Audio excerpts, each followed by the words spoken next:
Clevatess is the strongest demon king feared by all humans, and his only goal is to wipe out humanity for good. But everything changes the day he finds a human baby and makes a choice that shocks even him. From that moment, Clen hides his power and starts a new life, pretending to be some regular loser, raising the kid right in the middle of the world he once swore to destroy. But how long can a demon king hide his true nature? As the story begins, we see a young girl walking with her father out to the farm. When they finish, he calls her to follow him back home. She wanders around the house, spots a map of Edzi, and notices something odd. Right after the edge of the map, there are only dark spaces. Just their continent, then pure darkness, so she can't help but wonder why. Curious as always, she turns to her dad and asks what's beyond their city, a question even he can't answer. He sees the curiosity in her eyes and wants to give her an answer, but he can't because the truth is that he doesn't know either. So he tells her that every human, just like her, is born wanting to know more. But every time someone tries to enter that darkness, it ends in disaster. He explains that in those dark lands, there are 4 demons. Each one guards the west, east, north, and south of Ethia. Every team that's gone out to see what lies beyond has been wiped out, completely destroyed. She's shocked to hear this and wonders if it's really that dangerous, but still, it doesn't change how she feels. Her father tells her that until the demons are gone, no one can discover what's out there. Every problem should have a solution, but this one seems impossible. Then he explains that only heroes with special treasures have a chance. Only those with these legendary weapons can face the demons, and until the true hero appears, nobody can win. Instead of scaring her, this just makes her more excited. She dreams of being a hero, of fighting back. If she can get the Sword of Haydn, she'll be able to join the fight. When the heroes win, they'll finally see the world beyond the map and uncover what's hiding in those dark places. Years go by, and Alicia grows up. She's no longer a child, she's now one of the chosen heroes. She opens her eyes in the truck that's carrying her to the edge of the city. She grips the chain around her neck and tells her father the time has come, and she's ready to fight for her city. And she's not alone. Other heroes are heading out with her. As the journey continues, the group starts to talk and slowly introduce themselves along the way. There are a few notable figures among them, like Minarch, who carries the Golden Utopia treasure and simply says he doesn't know where he's from. They all look over at Alicia and ask her to introduce herself, clearly surprised to see a woman among their ranks, but Alicia doesn't bother to respond or say a word about herself. The carriage keeps rolling until they reach the edge of the territory, where Stefan, known for wielding the Pegasus treasure, warns the group that they're getting close. Some of the others quietly whisper among themselves that Stefan is actually the strongest one in the whole group, which is why he acts like he is the leader. Suddenly, the carriage comes to a stop, and the driver tells them it can't go any farther. Everyone prepares to get down, but before they'd even set foot on the ground, a sudden attack by demons catches them off guard, and in the chaos, several drivers are killed right away. Stefan yells for everyone to get out and fight back. They all rush out, and Stefan immediately divides the squad into smaller groups. The archers and lancers quickly jump into action, while Stefan tells the rest that he's going to team up with Alicia to take on the remaining enemies. Alicia, carrying the rock-swallowed treasure, joins Stefan in the battle. She's powerful and charismatic, but what stands out most is how sharp and aware she is of everything happening around her, never missing a detail. Then we see that standing on a mount in front of them is one of the demon lords, who begins speaking about the world being born from chaos. He admits that if the world itself is born of chaos, then he must be as well, and maybe he's right. The fighting gets even more intense as all the heroes leap and push their way through hills and over rocky ground, making their way up to the top of the mountain. Stefan, excited and ready for the challenge, is determined to live up to his reputation as the most intelligent one among them. He tells the group that today is the day they'll be recognized as true heroes, and they have to prove to everyone who chose them that they really are strong enough. Finally, when they reach Luna Mountain, the demon lord steps forward and shows himself. He looks both stunning and terrifying at the same time, with white, fluffy skin and a piercing stare that makes everyone uneasy. This is Clevatess of the Moonlight, the ruler of the far southern end of Ethia. Stefan is momentarily thrown off, and even he admits just how frightening this enemy really is. But despite the fear, this is exactly what they came for. They're here on a mission, they're not alone, and together they're determined to make the legend a reality. But just as Stefan braces himself to attack, Clevatess suddenly launches a strike from a distance, hurling Stefan into the side of the mountain and killing him instantly. And unfortunately, that was the end of Stefan. Everyone stands there frozen, shocked as hell because Clevatess didn't even move an inch, and Stefan's already dead. One of the other heroes tries to step up and take charge, shouting at everyone to get it together and fight back, But Alicia isn't rushing in like the rest. She's scanning the mountain, looking for anything that might give them an edge. As the heroes get closer to Clevatess, he cuts them down one after another without taking a single step. Alicia quickly figures out what's happening. She shouts to the others, warning them that Clevatess is attacking with his shadows. If they want to survive, they need to stay away from the shadows. The group hesitates, not sure what to do, but Alicia doesn't wait. She starts leaping across the mountainside, running as fast as she can. The shadow follows her, and she's the first one who actually sees the attack coming and manages to fight back. Clevatess's eyes light up in surprise. Maybe this battle won't be as easy as the others he's fought before, but still it catches his attention. This is humanity, and for 1,000 years he hasn't faced humans, but from what he remembers, they should be weak, as fragile as insects. Yet what he sees now is different. They're strong, they're on a mission, and nothing seems to break their determination. He can't quite figure out what's driving them, but he wants to understand where their strength comes from. The heroes fight with everything they have, but Clevatess defeats them all. In the end, Alicia is the last to fall. As she's sent flying into the air, she closes her eyes, accepting her fate. She apologizes to her father for not making her dream come true, but not every dream is meant to happen, and hers is one of those that just wasn't meant to be. Meanwhile, in capital Hitterat, the people of the Haydn Kingdom go about their daily lives, unaware of the danger approaching. That's when Clevatess erupts from the mountain outside the city. Panic spreads as he appears. Everyone in the city is terrified, but Clevatess isn't interested in hurting them. He's only curious about what drives these people. He remembers that the ones who attacked him called themselves heroes sent by the king of Haydn, and now he plans to fight his way to the palace to reach the king.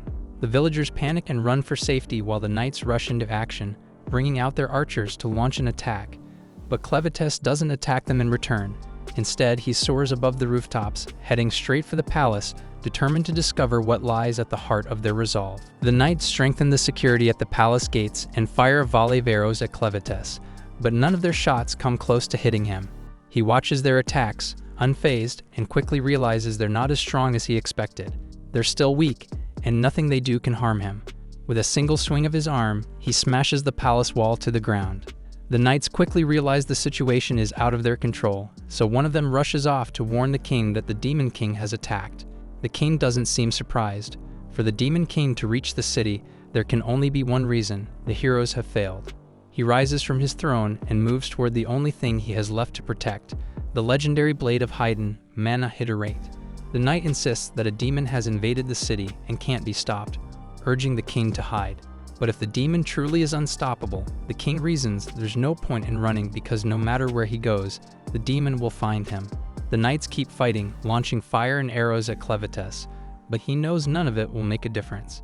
Still, he remembers how Alicia's sword managed to wound him, even if just a little. It proves that if humans are left unchecked, they can eventually grow stronger and become a threat. He never approached human territory, but now they're after his land, and for him, that's reason enough to fight back. The king approaches the door to defend the sacred blade, but as he opens it, Clevatess appears right in front of him. With one look at the crown and the clothes, Clevatess instantly knows he's facing the king. He calls it out, speaking clear human language, and that throws the king off because a demon shouldn't be able to talk like them. The king is shocked, asking how a damned beast like him can even speak their tongue. But Clevatess just tells him to watch his filthy mouth because he's the only one with the power to save humanity. He has a few questions, and the king's answers will decide if all of humanity survives or gets wiped out. By all humanity, Clevatess doesn't just mean Haydn's people, but also those of Duns, Orgates, Sledens, and Benti. His questions are direct. Who are humans? What defines their character? What is their true motivation? And why do they want to attack the Demon Kingdom? The king refuses to give any answers to a demon and only says that a beast could never understand. Clevatess doesn't bother asking again, and he simply takes off the king's head. Clevatess turns away, convinced now that humans are a threat and must be wiped out. He decides that, to destroy all of humanity, he'll need a team by his side, and he's willing to take his time building it. As he walks off, the sound of a crying baby catches his attention. Lying nearby is a mother barely alive, holding her child with the last of her strength. Clevatess comes closer, uninterested at first when he sees it's just a human baby, but then the mother speaks. She begs him and pleads for him to save her child. He's taken aback and wonders if she even knows who the hell she's asking, because she's begging the very source of her people's suffering. He tells her straight out that he's here to destroy humanity. and if she needs to blame someone for the baby's death, she should blame the child for being born human. But the dying woman refuses to back down and insists that no child ever gets to choose what they're born as. He doesn't care, but still he tells her she wants him to spare the baby, she should give him a reason. The woman, running out of strength, says she can't prove the child's worth now, but she's certain the child will prove it when he grows up, and with that, she dies. Clevatess picks up the child, and he isn't convinced, but since she was so sure, he decides he'll wait and see if this human is any different. After all, it won't take him long to watch a child grow. Elsewhere in this massive kingdom, we learn that there are 5 human races living in the world. First are the Duns, the most numerous. Next come the Orgites, known for their bravery and the horns on their heads. Then there are the Slatans, who are mostly introverted and don't interact much with others. After that are the Benti, who look a lot like demonic bandits but have incredible strength. Finally, there are the Hydenians, the oldest and the most mysterious and wisest of all.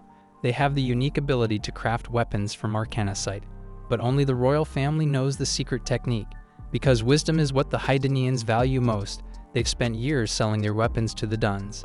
These deals have led to all kinds of adventures and partnerships between the two races, resulting in plenty of mixed bloodlines. Still, pure Hydenians are extremely rare. And outside the massive kingdom, where all these races live, wild dark beasts roam the land. Then we see back in the Luna Mountains, the massive 9-tailed beast Clevatess fends off a pack of smaller monsters that are about to gobble the baby. Terrified and helpless, the baby bursts into tears, and Clevatess is honestly concerned the child won't last long at this rate. He wraps his tails around the baby, trying to figure out how to get this loud enough to calm down. For a moment, he places the tip of his claw on the baby's head, and just like that, the baby falls asleep. Watching over the child, Clevatess thinks to himself that it's only a matter of time before the kid drops a poop bomb. Sure enough, not long after, the baby wakes up, starts wailing, and as expected, makes a mess. Annoyed, Clevatess scoops up the child and heads out to solve the problem. And the best he can come up with is tossing the kid in a damn pit.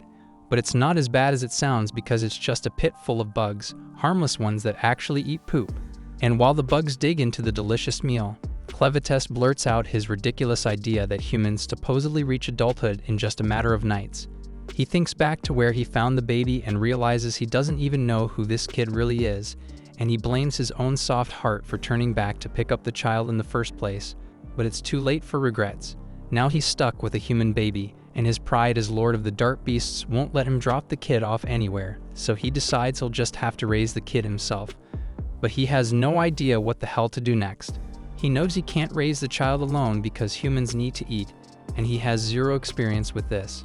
Thinking fast, he looks at the bodies left behind from the recent battle and decides to revive Alicia. Then we see that Alicia's father was killed by dark beasts, and that's why she led an army to get revenge on the Lord of Dark Beasts, but that only ended in tragedy for her and her team. Now with Clevatess's dark powers, Alicia is given a second shot at life. The moment she wakes up, she tries to fight back, but quickly notices her sword and the bodies of her comrades are gone. Clevatess tells her, almost bragging, that he brought her back to life using his dark power, so she's basically a walking corpse now. After hearing that, she looks down at herself stunned and horrified. But then she gets more confused about how the hell Clevatess speaks their language so well. But then deep down, she's still a little bit relieved to realize she's the only one left alive. Right then, Clevatess orders Alicia to reveal her fun bags. Shocked, she immediately thinks the Lord of Dark Beasts is making some kind of pervy advances on her, and her mind starts to run wild. But before she can react further, he interrupts her dirty thoughts and explains it's because the baby is hungry. He orders her to ditch the armor and get her melons out now, and because he'd used dark magic to revive her, she's forced to obey, even though she's frustrated and embarrassed. She slowly lifts her top and does what he asked, only to discover that, unsurprisingly, she doesn't have any milk at all. Clevatess is completely taken aback, but Alicia, still annoyed, explains to him that only women who've given birth can produce milk.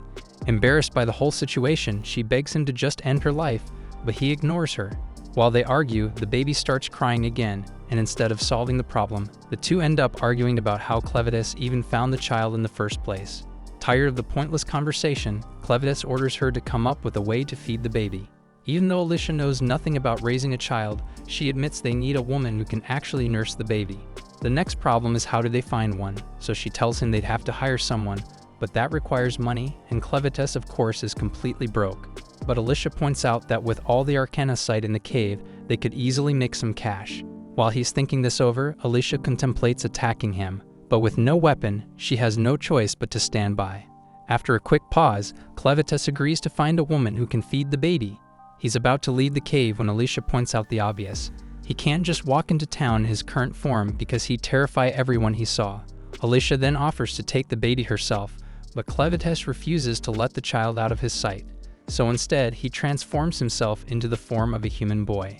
While his disguise is pretty convincing, his 9 tails are still swishing behind him. He quickly pulls the tails into a shadow underneath, but one small horn stays on his head. Not noticing the horn, Clevatess is satisfied with his disguise, and Alicia wisely decides not to say a word about it. Before they head out, Clevatess decides they need names. He picks Clen for himself and gives the baby the name Luna. Only then does he bother to ask Alicia what her name is, and she finally tells him. After that, they all head down to a small river nearby. Once there, Alicia takes on the job of bathing the child. In the middle of it, Clen interrupts her constantly, but she keeps going until Luna ends up peeing right in her face. Clen doesn't miss a chance to criticize, acting like the world's most annoying mother-in-law. He nitpicks everything she does, from the way she washes the baby to how she wraps him up, even pointing out which spots she should focus on while cleaning. Once Alicia is done, she's exhausted, but Clen actually thinks the poop-eating bugs did a better job than she did. They leave the river and make their way to Alicia's old camp, only to find it empty.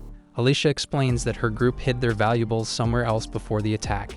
They set out for the stash, but Clen makes her stop to clean up herself first because she stinks. Also, he hands her the baby's dirty clothes and tells her to wash them too. While doing this, Alicia notices the crest of the Haidanians' royal family on the fabric, and she realizes the baby is actually royalty. At the same time, back in the ruins of the castle, a lone soldier runs through the wreckage, searching for survivors. He's shocked by the devastation left by the Dark Lord and remembers that the crown princess had planned to escape the kingdom with her child before disaster struck. He curses the king's madness for destroying the kingdom, but still clings to hope that someone made it out alive. Meanwhile, General Drell and his men survey the remains of the Haidanians' kingdom. Drell quickly orders one of his soldiers to inform the emperor, warning that if they don't claim the land now, another race will beat them to it. He's mainly interested in the secrets of arcanocite crafting, a technique known only to the Haidanians' royal family. As he heads back to gather his army, he tells his second-in-command Maynard to hunt for any survivors with royal blood and bring them straight to him. Back with our happy family, we see Alicia confront Clen, holding up the crested cloth and accusing him of kidnapping a child with royal blood. Clen is stunned to hear this because he honestly didn't know. He tells Alicia that someone who looked exactly like the human form he's now using was the one who handed him the child. Alicia doesn't buy his story for a second, but Clen cuts her off and admits he killed the king because the king attacked him first. He warns her that now, plenty of people will be searching for the child, hoping to get the secret of arcanocite crafting. Now that he knows the child is royal, Clen is determined to raise him as a king, planning to control things from behind the scenes. Alicia feels a chill because she's scared by the idea that Clen thinks of Luna as his servant. She suddenly wonders if, by revealing Luna's true identity, she's only made things worse. Clen then interrupts her thoughts, reminding her that they still need to find a woman with milk to feed the baby. As they head out, Alicia tries to reassure herself that humans would never accept Clen, especially with a horn sticking out of his head. But then she remembers that the Orgites have similar horns, which could make it easy for Clen to blend in. Still, Alicia is convinced the humans will eventually figure him out and stop whatever he's planning. At the same time, she realizes just how obsessed Clen is with Luna, and the thought of Luna being harmed or lost terrifies her. So from that moment, Alicia decides she must do everything she can to protect Luna, no matter what, or humanity will vanish. On the road, the group is suddenly attacked by bandits. The first blow lands square on Clen's head. Alicia assumes that ordinary bandits should be no problem for the Lord of Dark Beasts, but to her shock, Clen collapses to the ground, bleeding heavily. Panicked, Alicia screams like an annoying girl, only to be struck from behind herself, knocking her out cold. She's stunned by how weak she is, even with Clevatess's dark magic inside her. Some time later, Alicia wakes up, momentarily disoriented, as if she's surrounded by her own soldiers on a mission to attack Clevatess. But before she can get comfortable in her daydream, Clen snaps at her to wake up. Reality sets in. They've both been captured by the bandits, and Clen is grinning about it.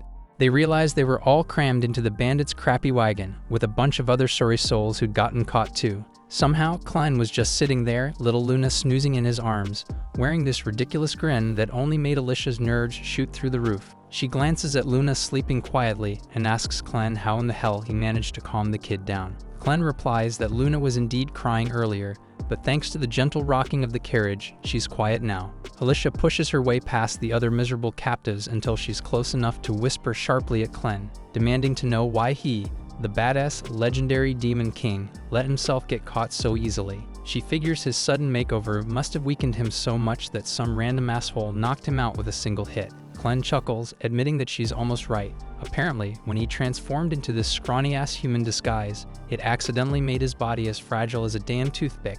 He didn't see that coming, so when someone cheap-shotted him from behind, he went lights out immediately. Basically, his natural defense system is now about as effective as a wet napkin, but luckily he can still power up his defenses if he really needs to. So Alicia wonders why Klein hasn't busted their asses out yet. Klein calmly explains that since he's now undercover as a human, he intends to keep his true badass Demon King powers under wraps until Luna is old enough to inherit the throne. Besides, he actually wants to let things play out so he can learn more about humans, especially why these innocent schmucks got kidnapped in the first place. Alicia stares at him like he's an idiot before bluntly explaining to his clueless brain that they obviously been captured by bandits, who probably plan to sell their unlucky asses off to slave traders. Anyway, she quickly begs Klein not to judge all humans based on these thieving scumbags, because bandits are literally the bottom of humanity's barrel. Not long after, the carriage pulls up at the bandits' rundown base, and they're immediately split into two groups, men on one side, women and kids on the other.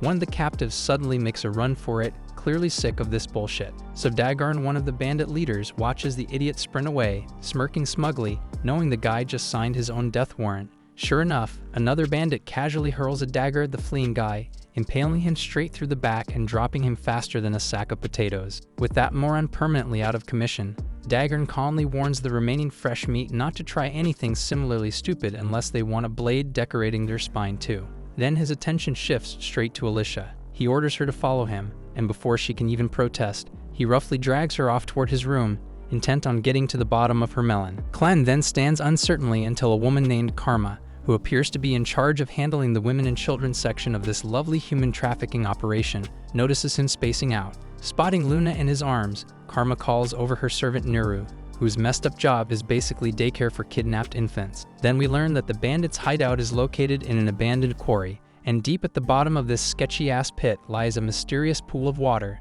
and at the very bottom of that pool sits a legendary red blade. Of course, it's guarded by something nasty as hell, probably a monster strong enough to rip anyone's face off. Anyway, turns out Dagarn isn't exactly the creep I thought he was, because he just drags Alicia straight to Vroko, the asshole currently playing leader of the Crows in place of their real boss, Zazak. Apparently, Vroko staged a little coup, stealing the top dog position, and nobody's dumb enough to complain since his pet beast Betty is a literal murder machine capable of turning anyone into ground beef. Alicia recognizes Betty immediately as a vicious western demon and is stunned that a dumbass like Vroko actually managed to tame it.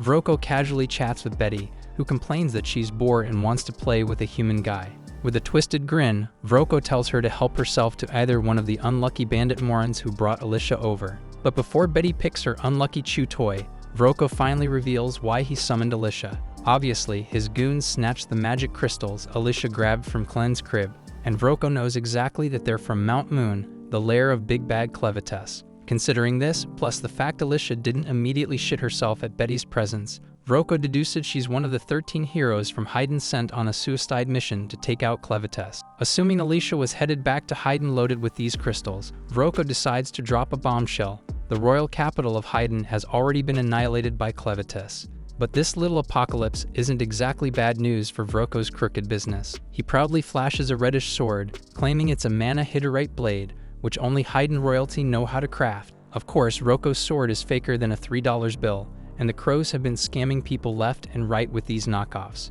Now that the entire royal family has officially logged off permanently, the price of these phony mana hiterite swords has become extremely valuable. It's one hell of a money-making scheme, but Vroko's greedy ass isn't satisfied because he's after something even bigger. the purest, most legit Hydorite swords crafted personally by Haiden's kings and handed exclusively to their heroes. Vroko confidently assumes all the other heroes have already gotten their asses handed to them by Clevatess, accusing Alicia of abandoning her crew to save her own skin. He demands Alicia spill where the hell her own weapon is, plus the weapons from her 12 despawned teammates. Alicia stays stubbornly silent, pissing Vroko off even more, so he orders Dagarn and Satch to drag her ass back to Clevatess's lair to find those valuable treasures. Dagarn, showing a rare spark of brains, suggests maybe it'd be smarter to have Alicia chase after another treasure they've been eyeing, but Vroko sticks to his guns, insisting on the original plan. Before sending them off, Vroko tells Dagarn and Satch they're free to warm up with Alicia however they like,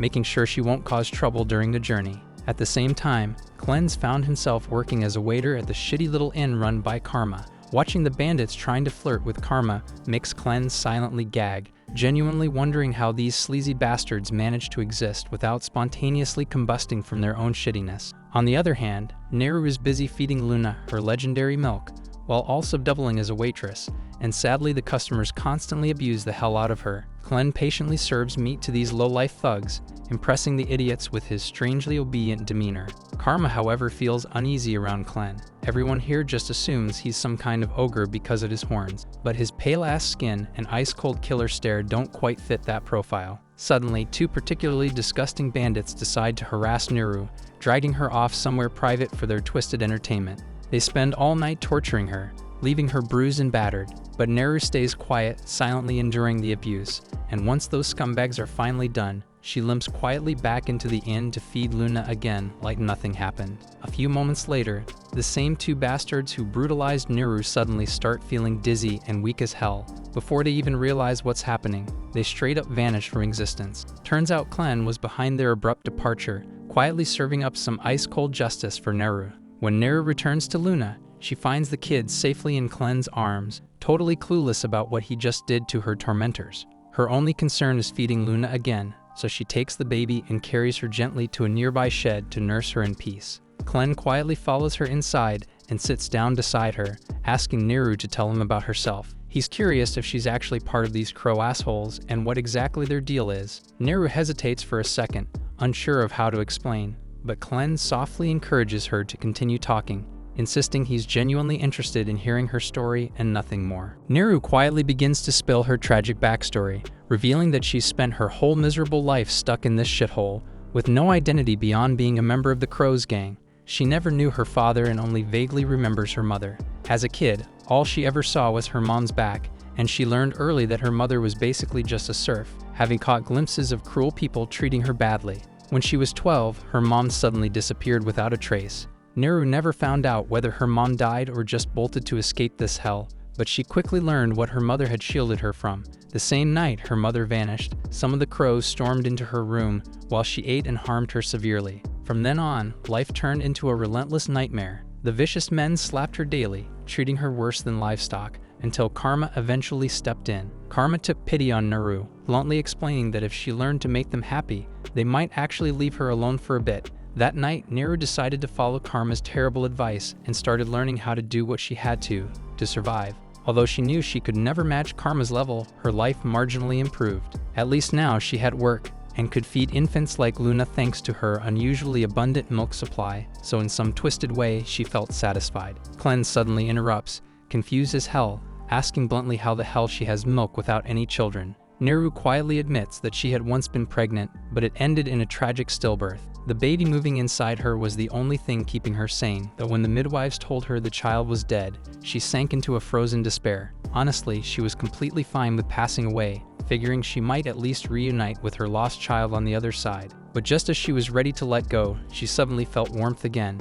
Her eyes snapped open to see a random 6-month-old baby desperately sucking at her melon, trying to survive. Seeing that little stranger fight so damn hard to live gave her a fresh purpose. She picked up the baby, fed him, and found new meaning in her miserable existence. Since then, she's fed countless other children who ended up at the Crow's base, each one reminding her that her life had value. She confesses she even tried twice more to have kids of her own, but both times ended in heartbreak. By now, Clen's had enough of this sob story, bluntly telling her to shut up already, and out of nowhere, he asks Neru if she wants to follow him as Luna's personal wet nurse. He insists he's not trying to take her or anything weird, but he also can't think of a damn reason not to bring her along. Plus, Luna clearly likes her, so it definitely saved him from dealing with Luna's crying tantrums all day, making it a total win for him. Luna gently taps Neru as if urging her to come with them, and Clen bluntly repeats his offer. He asks if she'd prefer becoming Luna's personal wet nurse, or if she'd rather stay here getting used and harmed by these filthy bandits. Neru hesitates. She knows damn well it's a once-in-a-lifetime opportunity,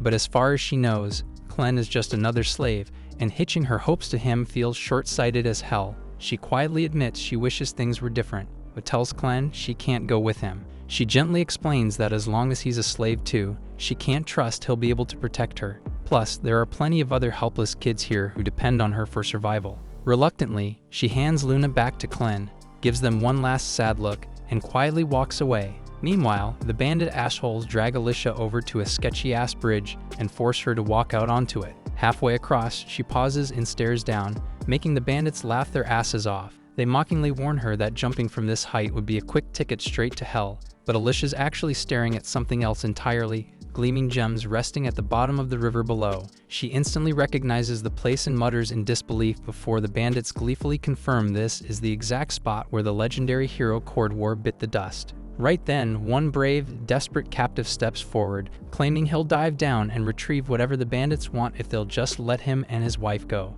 His wife frantically urges him on, reminding these scumbags they'd promised to release them. But as soon as the poor guy plunges into the water, monstrous creatures emerge and immediately tear him to shreds, leaving the wife screaming like hell. Alicia grits her teeth, knowing full well these lying bastards never planned on releasing the guy. She realizes with dread that this place is basically hell on earth, infested with Arvensis, horrific monsters that flooded into their world 300 years ago. Back then, people at least had solid ground to fight on, but even Cordwar, the strongest hero of his time, couldn't handle these nightmare creatures. His legendary sword, the Stream Splitter, remains down in that cursed river to this day. And now these greedy bastards want someone stupid enough to retrieve the sword, even though it's clearly impossible. Furious, Alicia calls out the bandits for being complete scumbags, knowing full well they deliberately sent the poor guy to his death without even bothering to tie his rope properly. They snap back at her, reminding her she's not here to lecture them, and the bastard who's going to discipline her is already waiting.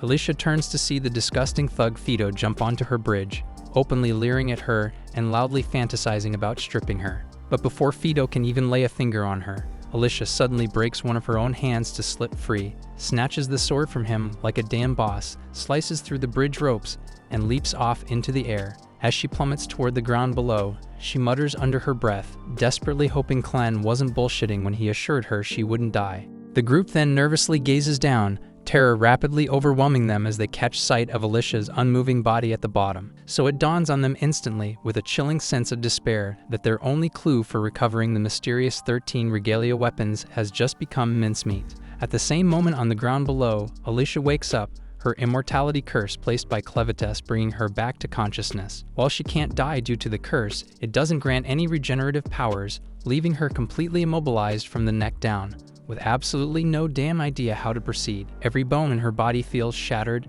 and substantial blood loss makes it impossible for her to move on her own. She knows that remaining undiscovered by the bandits is crucial, so she desperately struggles until her spilled blood begins floating upward, summoning Clen to appear before her. Surprised by Clen's unusually small form, Alicia learns that his current size is due to his manifestation from the blood magic sustaining her immortality. Clen explains that this magical blood is essential to her survival. If she completely bleeds out, she'll truly die. But if Alicia continues proving useful, Clen promises to replenish all of her blood, enabling her body to heal fully from the injuries. Relieved by this assurance, but noticing Clen hasn't begun the healing yet, Alicia asks why he's hesitating. Clen assures her he will heal her, but first needs her insight on something. He recently identified Neru as the ideal candidate to serve as Luna's wet nurse, despite Clen, even with his demonic senses, recognizing the severe mistreatment Neru suffers here. When he offered her a chance at escape to a far better life as Luna's caretaker, she shockingly refused him outright. Clen seeks Alicia's understanding of why Neru rejected such a beneficial proposal. Alicia surmises Neru likely views Clen as powerless, a slave incapable of fulfilling his promises. Bandit groups like theirs never willingly let anyone leave, relentlessly hunting down any escapees. Having grown up in such a harsh environment, Neru probably believes freedom is an impossible dream. Clen asks Alicia if there's any solution to this problem, and Alicia suggests that the simplest option would be eliminating all the bandits in the base. Without anyone left to chase after Neru, she'd be much more inclined to accept Clen's proposal. Alicia points out that with Clen's immense power, wiping out the entire bandit group should be easy, but Clen refuses, concerned about drawing unwanted attention. He can't afford to reveal his absence from the mountain, fearing others might seize the opportunity to attack Clevatess's territory. Instead, Clen insists Alicia should handle it, reasoning it wouldn't be unusual for a hero like her to eliminate a group of bandits during her journey. Alicia attempts to argue back, but Clen interrupts and insists she carry out the task, immediately flooding her body with magic-infused blood to restore her strength. Soon afterward, the bandits arrive at the bottom of the cave to locate Alicia's body. They're horrified to witness her body contorting unnaturally, bones snapping back into position and tissues rapidly mending, subjecting Alicia to unimaginable pain. Eventually, her body fully heals, leaving her completely restored. The bandits are astonished by her survival but quickly shift their focus, believing they can still force Alicia to guide them to the 13 regalia. Aware of her hero status, they proceed cautiously but feel confident in their numbers. One eager bandit foolishly charges ahead alone, striking Alicia's shoulder. However, compared to her recent agony, this blow feels insignificant. So Alicia swiftly seizes his arm, delivers a powerful punch to his face, and claims his sword and eye patch. Despite her reluctance to fight, she recognizes the bandits as irredeemable threats who must be eliminated. With Alicia handling the bandits, Clen now focuses on locating Neru and convincing her that escape is genuinely possible. In the meantime, Naru goes back to the tavern, greeted by a worried Karma. Karma expresses concern over the constant abuse Naru endures, frustrated by her own inability to stop the bandits. Naru deeply appreciates Karma's kindness, but acknowledges the workload awaiting them, prompting Karma to gently ask Naru to start washing the dishes. Karma sees Naru seems unusually cheerful for someone who just got roughed up and quietly asks if something good happened to her.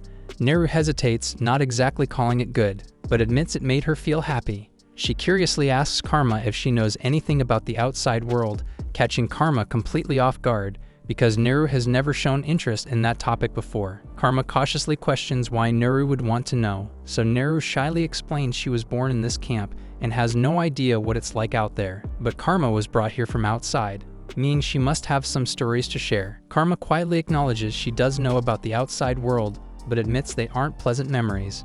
Like most women who ended up here, their homes were either destroyed, or they simply never had homes in the first place, making their past lives something they rarely discuss. Curious and a bit concerned, Karma asks why Naru suddenly cares about the outside, so Naru innocently replies that someone asked if she wanted to leave. Instantly furious, Karma slaps the shit out of her and scolds her harshly for saying something so dangerous out loud, especially with bandits still hanging around the tavern. To these bandits, they're disposable slaves who can be tossed aside whenever they're no longer usable. This is why all the girls had always stuck together and looked out for one another. And if Naru wants to survive here, she can't afford to say such careless things like that. Right at that tense moment, Vroko walks into the tavern, clearly having overheard their conversation, instantly making Karma anxious about what might happen next. Nervously, she tries to act casual, asking Vroko what brings him down here since he rarely visits the tavern. Vroko calmly replies he's heard there's a baby around and came to check on it. Karma quickly nudges Naru, asking her to tell Vroko where Luna is. Naru casually says the baby was in the stables last time she checked, and Vroko announces he'll go take a look himself. However, just as he's about to leave, Vroko suddenly orders Naru to come with him, and Karma's blood immediately runs cold. She can tell by his tone exactly what that means, and it can't possibly be good. Karma desperately tries to speak up for Naru, but since she holds no power here, there's nothing she can actually do. Naru, clueless about what's awaiting her, obediently follows Vroko. Once they're gone, Karma angrily slams her hands on the table, overcome with guilt and frustration. Naru was the only one around who could feed the babies, but Vroko clearly didn't care less. Karma tries convincing herself there's nothing she could have done and bitterly tells herself that Naru brought this fate upon herself by openly talking about escape in front of Vroko. But no matter how much she rationalizes it, she can't shake off the heavy guilt weighing down her heart. Right then, Clen walks in carrying Luna, startling Karma since she hadn't heard him approach. She quickly calms down, figuring he must have come by to let Luna nurse. Regretfully, Karma tells him that Naru was taken away and likely won't be returning. She hates it, but that's just how things are around here. Clen doesn't understand what Karma means and demands she clarify immediately. Seeing the intensity in Clen's eyes, Karma quickly realizes he's dead serious about ensuring Neru's safety. At the same time, Vroko guides Neru down a hidden stairwell into an area she never knew existed. Despite spending her whole life in this camp, Neru is fascinated as Vroko explains that these tunnels were once part of a massive magic ore mine. Magic ores have tons of applications. Even the lamp Vroko carries is powered by magic ores blended with insect oil to create its flame. Before turning into a bandit, Vroko spent a lot of time researching magic ores and how to mix them with different liquids to produce unique effects. And as he casually mentions this, Neru notices skulls scattered on the floor, but Vroko, with a wicked smile, dismissively claims they're merely rat bones, assuring her it's nothing to worry about. Suddenly, Vroko extinguishes the lamp, plunging the tunnel into complete darkness. Neru instantly panics, desperately begging him to turn the light back on. Vroko calmly complies, and when the flame flickers back, Neru is horrified to discover Betty, Vroko's pet monster, towering right behind her, looking so damn hungry. Proudly, Vroko explains his research led him to a special mixture that grants control over demons like Betty. This discovery is precisely why he's now the leader of this ruthless bandit gang. And as the leader, he can't afford to let someone like Neru live after openly expressing her wish to escape. Thus, he's decided that Betty will handle Neru's execution personally. Reality hits Neru hard as fear surges through her, and she frantically tries to escape. So Vroko coldly gives Betty the order, and the monster swiftly begins pursuing Neru. As Neru stumbles and struggles to flee, she bitterly recalls Clen's earlier offer. She deeply regrets rejecting it, knowing that if she'd said yes, things might have ended differently. Right then, Neru notices Clen standing at the far end of the tunnel holding Luna, and her heart breaks as she realizes she'll never be able to care for Luna again. Usually, this is exactly when Clen would heroically save her, but unfortunately, Neru gets swiftly devoured by Betty, swallowed whole, and seemingly gone forever. Luna immediately bursts into tears after witnessing such a horrific sight, but Clen gently comforts her, explaining this is simply how the world works. Magical beasts have to eat too, so blaming Betty is pointless. If anyone is at fault, it's Clen himself for arriving too late. He's genuinely frustrated at losing someone as valuable as Neru, but there's nothing he can do now. Clen then calmly shifts his attention toward Vroko, puzzled at how a proud troll from the western forest could ever serve a weakling fat dwarf with a buck-toothed face like him. Vroko is completely stunned by Clen's audacity to insult him at a time like this. He's also baffled about how Clen even reached this place, but ultimately, it doesn't matter. Angry, he commands Betty to consume Clen as well, but shockingly, Betty refuses to move. Vroko looks up at his usually obedient monster, only to be met with a sight he's never seen before. Betty trembling in pure terror. In fact, she's so frightened that she involuntarily vomits up Neru, who emerges badly burned by stomach acid and missing both an arm and a leg. Despite the horrific injuries and disfigurement, Neru somehow clings to life.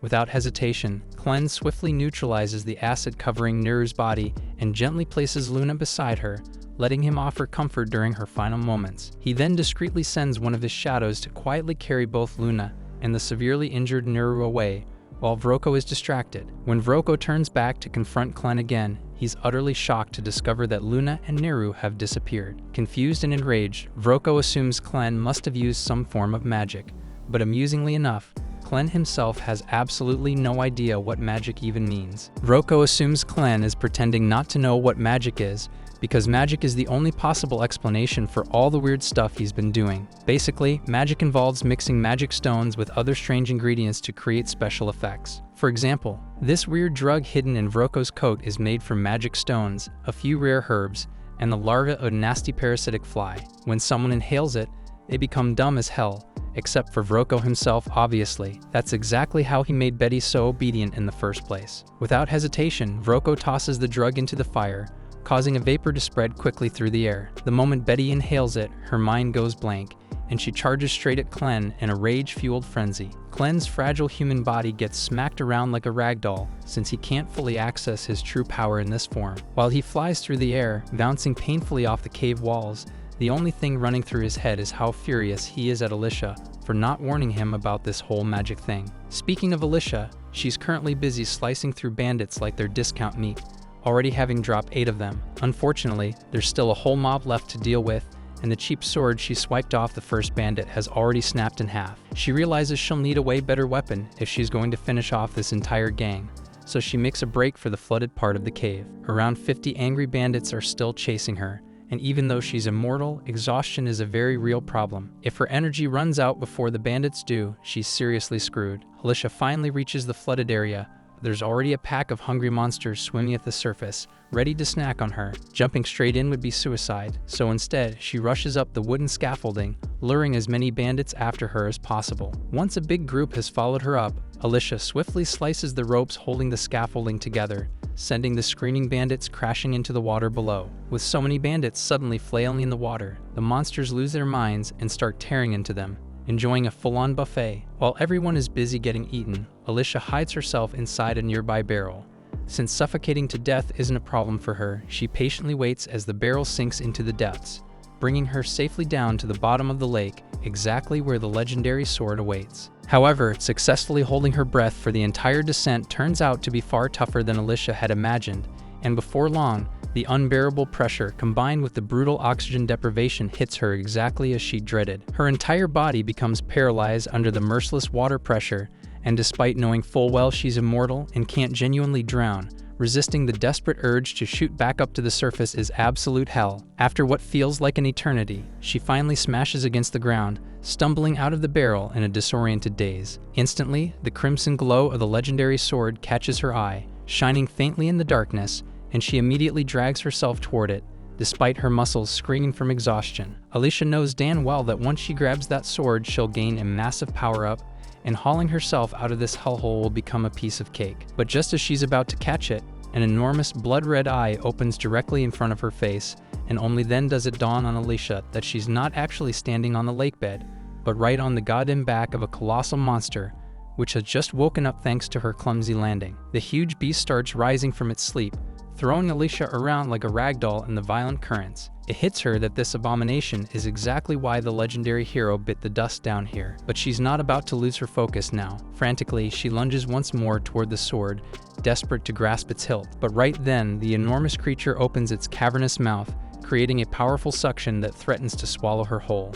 Alicia can't fight the insane pull, but at the last possible second, she manages to snatch the sword just as the monster clamps its jaws shut on her arm. Pinned painfully between its jagged teeth, Alicia summons a surge of raw strength from the trusty power of flashback-fueled rage, and with a savage scream she shatters the monster's jaw. Finally free, she glares furiously into the beast's glowing eye as the legendary sword starts surging with power in her hands. Without missing a second, she swings it viciously, activating its water manipulation ability to launch herself forward at blistering speed. The gigantic monster immediately gives chase, and Alicia still can't quite wrap her head around the fact that something that freaking massive actually exists down here. She figures this nightmare must be one of the ancient ones, terrifying beasts from the Dark Ages who've slumbered undisturbed for thousands of years. Typically, these legendary monsters stay hidden away in the most unreachable corners of the continent, but this particular asshole apparently woke up thanks to the humans mining arcanasite here and ruining its beauty sleep. While processing all that insanity, Alicia finally sees the surface approaching, but the smaller monsters lurking there notice her as well.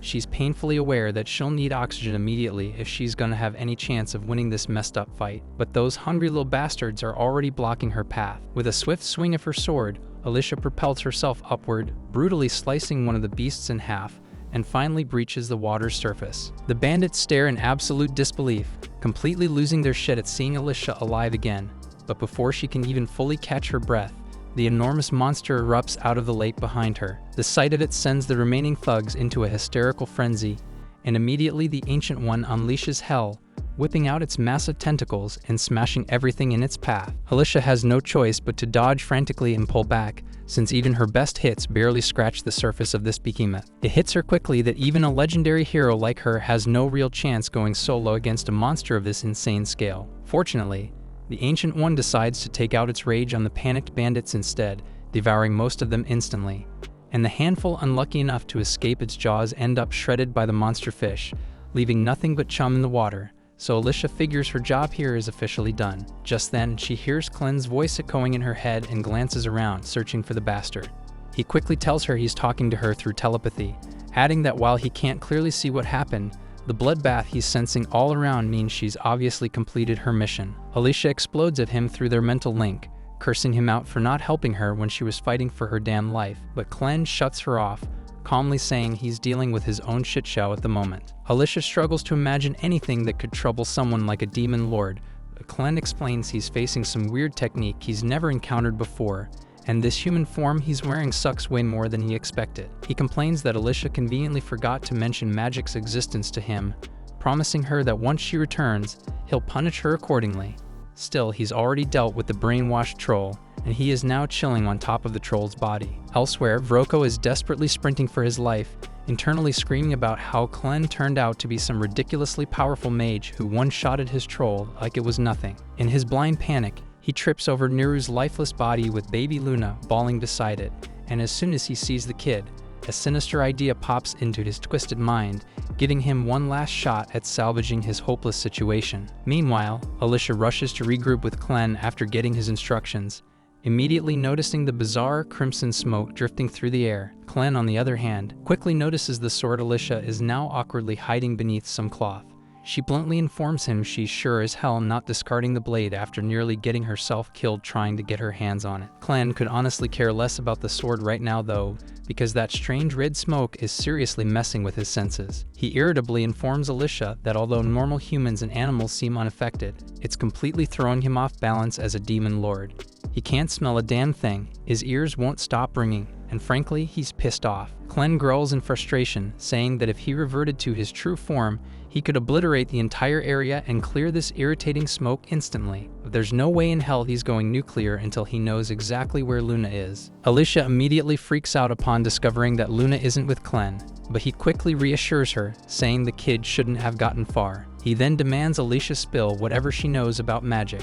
She explains that only a handful of people can pull it off by channeling the hidden energy inside Arcanasite. Alicia admits with frustration that she personally sucks at magic despite knowing some theory, and Clen bluntly calls her utterly useless. Alicia explodes, unleashing a torrent of curses at Clen, but he completely ignores her ranting and decides they need to move fast and locate Luna and Neru, acknowledging that there's a chance both of them could already be dead. Alicia's blood runs cold at hearing those chilling words, and she nervously asks Clen what he'd do if Luna really is dead. Without a hint of emotion, he responds that he'd immediately lose all interest in humanity, causing Alicia to realize in horror that this scenario would be humanity's absolute worst nightmare. Determined to save mankind from Clen's wrath, Alicia urgently starts searching for Luna, quickly stumbling upon a trail of fresh blood.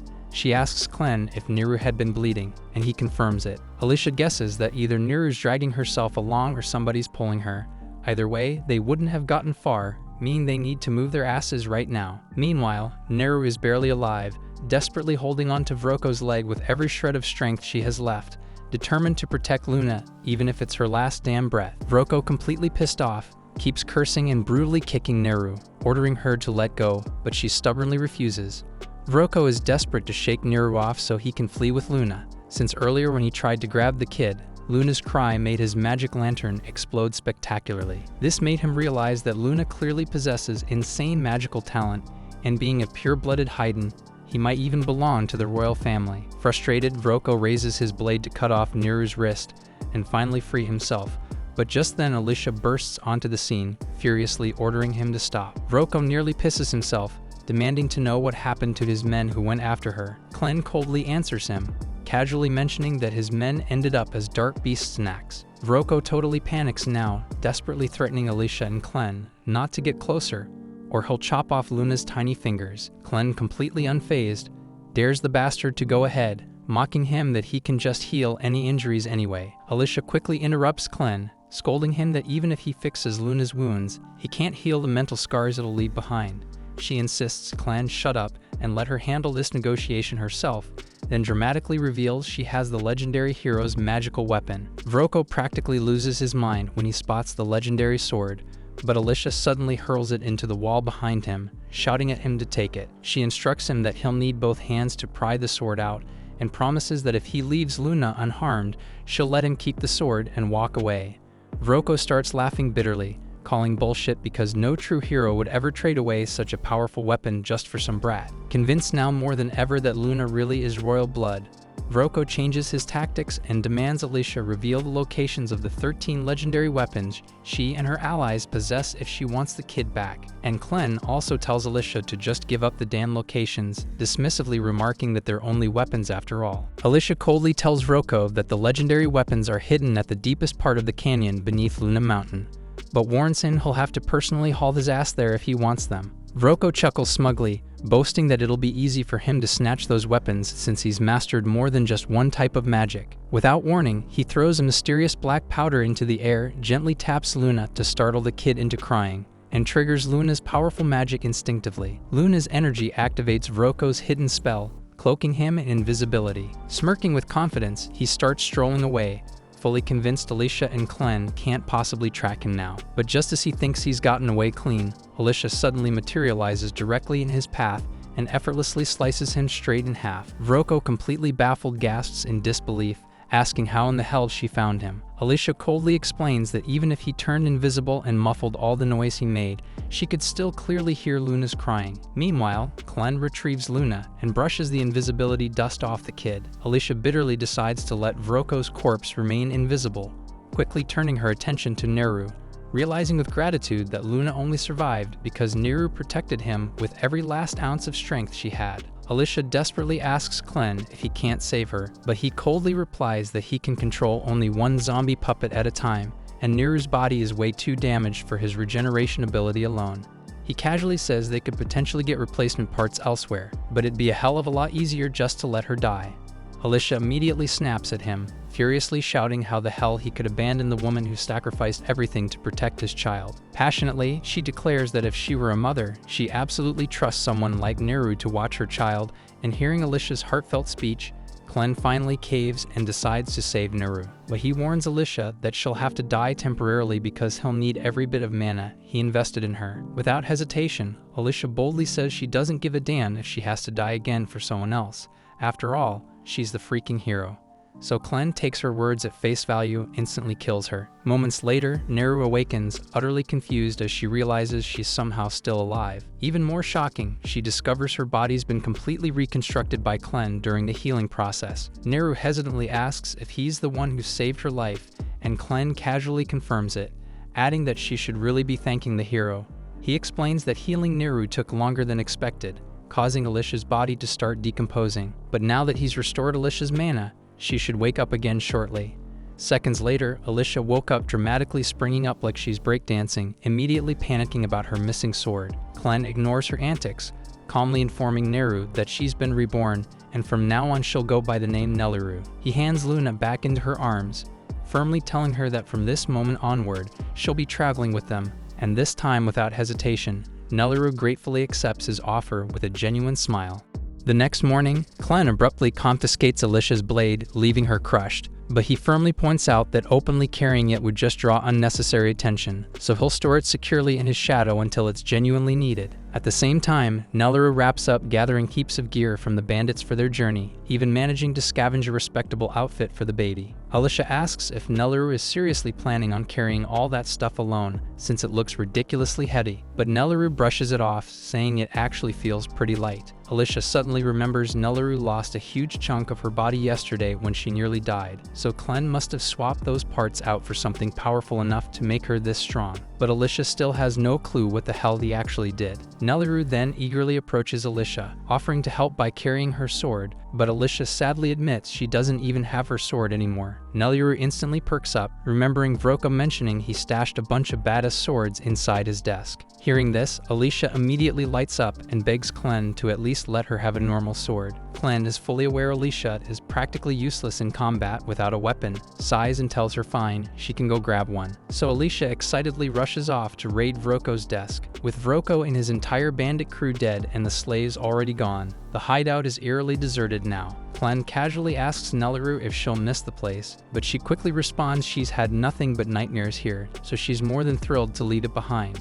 Her only regret is not getting the chance to say goodbye to Karma. Hearing her mention Karma with such sadness, Clen suddenly realizes he might have screwed up earlier, but right before he can say anything, he's viciously ambushed from above. Meanwhile, Alicia kicks Vroko's office door wide open, eagerly searching his desk. She happily discovers some money, a set of leather armor, and a pretty solid sword. More than satisfied, she's about to return triumphantly to Clen, but suddenly, Clen violently crashes through the wall, slamming into the desk, completely wrecking it. Groaning in pain, Clen bitterly remarks he's still not used to how pathetically fragile this stupid human body is constantly getting ragdolled around like some kind of stuffed animal. However, before Clen can explain what the hell just happened, Gart suddenly steps through the massive hole in the wall, and Alicia instantly realizes he's powerful as hell. She draws her sword, ready to fight, but in a blink, Gart lunges forward, delivering a kick so powerful that the sheer air pressure slices Alicia's cheek open. Gart is mildly impressed that Alicia managed to react fast enough to dodge,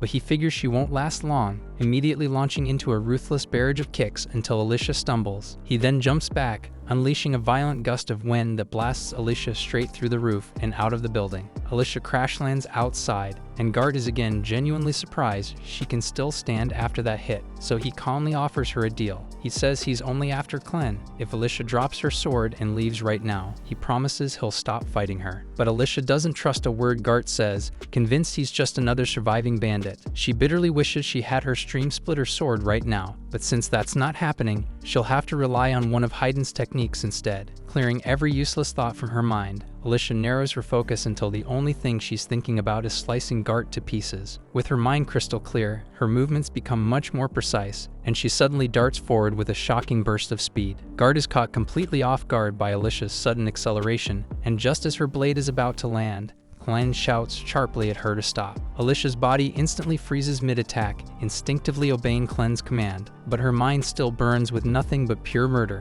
so Clen has no choice but to smack some sense back into her before things escalate further. Once Alicia snaps back to her senses, Clen explains loudly that this whole fight is just one huge misunderstanding, and there's no good reason to fight Gart. Besides, if Clen hadn't intervened just now, Gart would have obliterated her entire body with a single kick before her sword could even touch him. Gart, being reasonable, calmly asks Clen to elaborate exactly how this is all just a misunderstanding. As far as Gart can tell, Nelleru over there reeks suspiciously, like a Dan Western troll, and he heard a rumor about a troll being kept captive in this camp before coming here. He's already checked out the caverns below and discovered the troll's corpse, which was missing multiple body parts as if someone had deliberately removed them. Gart's theory is straightforward. Clen must be the leader here, and he probably killed the troll just for fun, but that's about as far from the truth as it gets. Clen then calmly asks Nelleru to grab Luna and wait by the front gate since he has some business to sort out with Gart privately. As soon as she's gone, Clen casually turns to Alicia and bluntly reveals that Gart is actually a dark beast in disguise. Alicia's jaw practically hits the floor since she had absolutely no clue there were other dark beasts who could transform into humans, but Clen calmly tells her Gart's merely under a seriously powerful illusion. As far as Clen's aware, there's only one being strong enough to pull off illusion magic of this level, and it's Zathir, the dark beast lord of the West himself. And just for the record, Clen absolutely cannot stand Zathir and would really rather not deal with him at all. Gart, stunned by how accurately Clen identified him after such a brief encounter, demands to know who Clen truly is.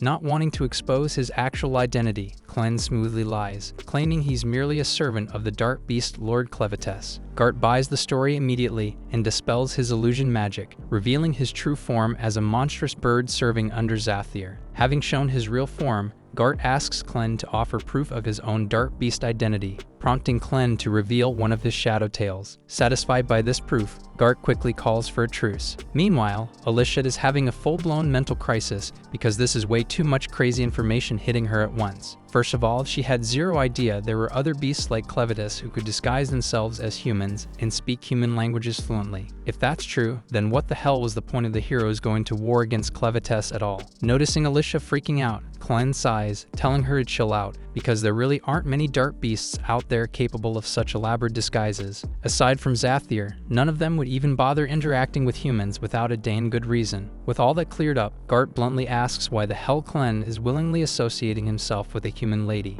Clen smoothly replies that Alicia's just a human he turned into his personal servant, forcing her to obey every command he gives. He's keeping her around solely as a guide while learning about the human world, and the same thing goes for Nelleru and Luna, but he makes it clear he's not going to share any more details with Gart. Understanding the situation, Gart decides he won't pry any further, but firmly states that if Clen interferes with his assignment, he'll have no choice but to exterminate him. Clen smirks confidently, telling Gart he's more than welcome to try, but taking him down won't be easy at all. However, since Clen just answered Gart's questions, he decides it's his turn to ask something. Previously, Gart said Zathir was considering wiping out all humanity, but Clen finds that pretty damn weird. From what he remembers, Zathir always loved observing humans, and even the Orgites in the West worshipped him like a freaking deity. So why the sudden desire to annihilate humanity? Gart sighs and agrees to explain. He tells them that 3 days ago, he discovered several dark beasts in the West had their children vanish without a trace. Normally, something like that wouldn't be too suspicious, but he also found a strange vial near the scene, strongly hinting that humans were somehow involved. Gart immediately informs Zathir about this incident, as well as 9 others just like it. Zathir reluctantly admitted humans must be responsible,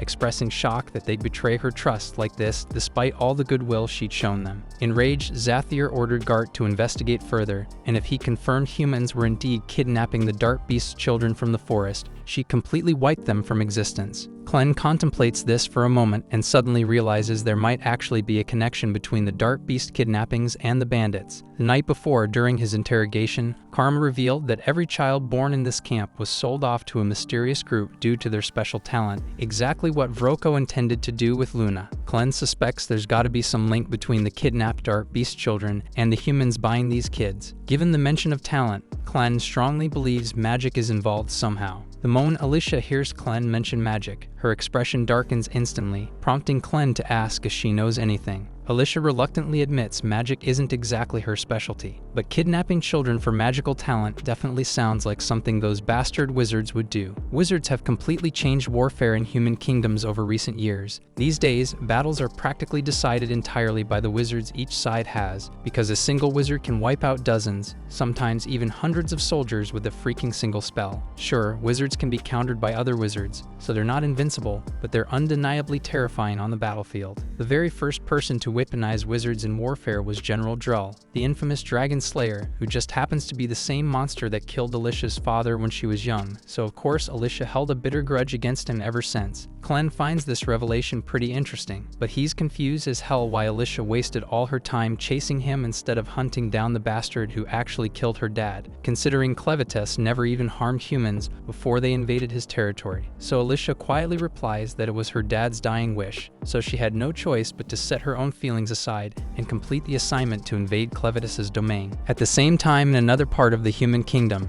General Drull's massive army is marching steadily south, boasting 50,000 men under his command, determined to seize control of the ruins of Haydn for himself. What's left of the battered Haydn army desperately tries to stop him, but they barely scrape together 6,000 troops, and hardly any wizards at that, so it's painfully obvious they stand no chance. Mikkel anxiously asks if reinforcements are close, but given the mess they are in, it'll be at least 3 days before any backup arrives, so they're completely on their own. Yet Commander Rhodey refuses to surrender without a fight. He quickly formulates a risky but promising plan, telling Mikkel that if they can manage to reach the fortress at High Gate and seal it from within, they just might have a chance at holding off Drull's massive army despite the overwhelming odds. Unfortunately, that strategy relies entirely on cooperation from the soldiers already inside the fortress, and even though Rhodey has urgently sent word explaining their situation, he hasn't heard anything back, so he assumes things inside the fortress must be chaotic as hell too. On top of that, they hadn't yet confirmed whether the rumors about Clevatess destroying Haydn were true, but seeing as Bolate dispatched General Drull to seize the territory,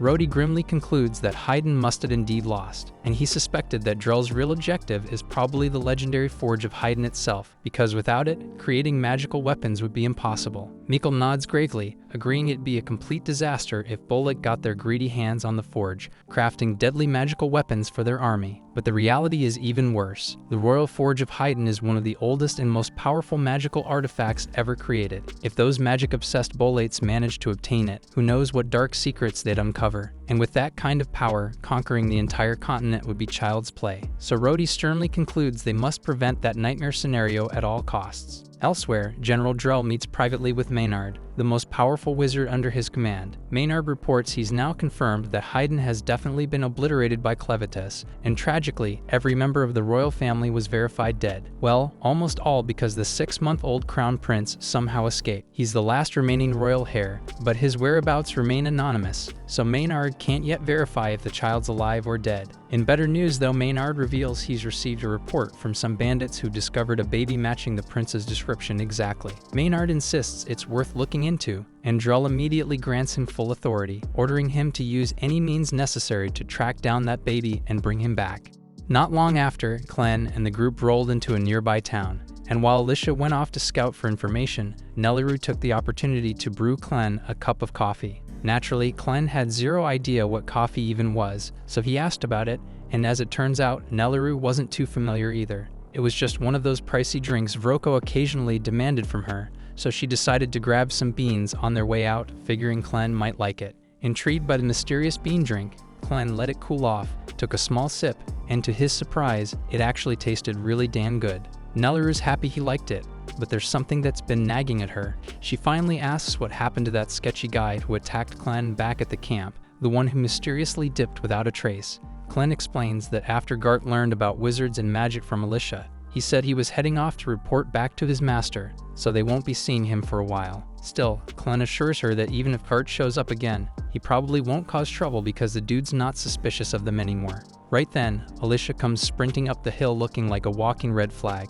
She's got bad news. The situation in Haydn has gone completely off the rails. The neighboring country of Bolate has smashed through the border and launched a full-scale invasion. Haydn is trying to fight back, but with the king dead and the capital already destroyed, their chances of winning are basically non-existent. The country of Estlin apparently tried to stall Bolate's advance, but it didn't do much in the end. Clen, still trying to piece all this together, asks why Estlin would even bother helping Haydn when they're not directly involved. Alicia explains that Estlin and Bolate have been at each other's throats for years, and even though Estlin's currently the weaker nation, they can't afford to let Bolate get their hands on the Haydn Forge. If Bolate managed to claim that, they'd become practically unstoppable. But even if they did capture it, they wouldn't be able to use it properly without someone of royal blood. But the real issue is that Haydn is completely outmatched, and thanks to Clen's offing their king, Haydn no longer has any decent sorcerers or leadership left. And at this pace, it won't be long before Haydn gets completely brushed off the map. That all sounds like a massive headache,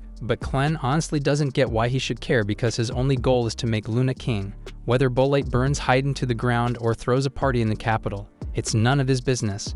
But Alicia cuts in, telling him it actually does matter, because if Haydn falls under Bolate's control, Luna's dream of becoming king goes straight into the trash. Under Bolate rule, only citizens born in Bolate can take the throne, and let's be honest, Luna looks 100% pure-blooded Haydnite, so that alone would make him an outcast, if not a target.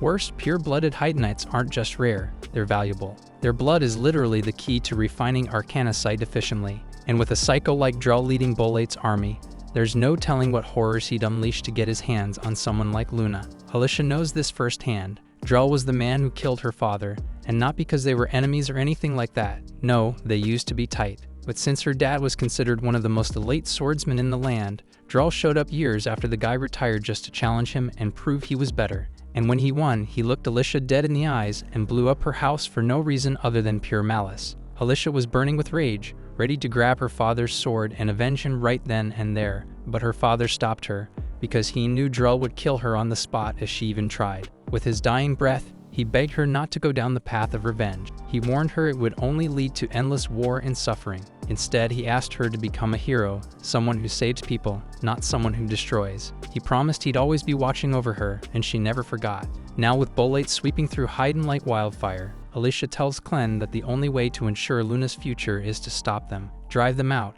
and crush Drell's ambition before it burns everything down. Clen knew she was right. Deep down, he could see the logic in it, but he still hated the irony. Here he was, about to protect the very place he once swore to destroy, and that thought annoyed him more than he expected. Still, Alicia's relieved that he's willing to step in. She says she'll get ready to head out, but Clen stops her. If he's going to take action, he can't risk people thinking he's just doing it because Alicia asked. He needs a solid reason to go head-to-head with Drell. And luckily, Drell's been abducting Dark Beast kids to turn them into war mages for his army. So that alone gives Clen the excuse he needs, and honestly, he's a bit hyped to see what these wizards are really capable of. He knows Alicia's probably dying to get back at Drell for murdering her father, but he reminds her that her dad's final wish was clear. He didn't want her to become a weapon of vengeance, he wanted her to be the kind of hero who saves lives. Alicia hasn't forgotten the vow she made, but after everything that's gone down, calling herself a hero feels like a bad joke. Right now, she's just going through the motions, stuck being a puppet to someone else's will. But even if that's true, Clen throws the question back at her, what does being a hero really mean? Maybe Alicia doesn't feel like one, but Clen's sure Nelaru sees her that way. After all, Alicia's the reason her life turned around. That hits Alicia a bit, and she knows he's right. So she decides to stay behind, and the moment Clen shifts into his other form, he bolts straight into the woods, heading right for the Bullet army. At the same time, the Bullet forces just smash their way past the second fortress on their march toward Haydn. Rhodey's seriously freaking out, cause if they're not stopped soon, they'll be a Hitterat in no time. He rushes along the cliffside with Mikkel pointing out a narrow river up ahead. If they're gonna block the army, or at least slow them down, because this spot is their best shot. Back in the city, Alicia brings Nelaru and Luna along as they walk through the streets. Then they suddenly hear someone getting the absolute crap beat out of them nearby. Alicia's first reaction is concern, but once she spots the guy, she relaxes. It's just some unlucky bandit who somehow survived their last fight with her.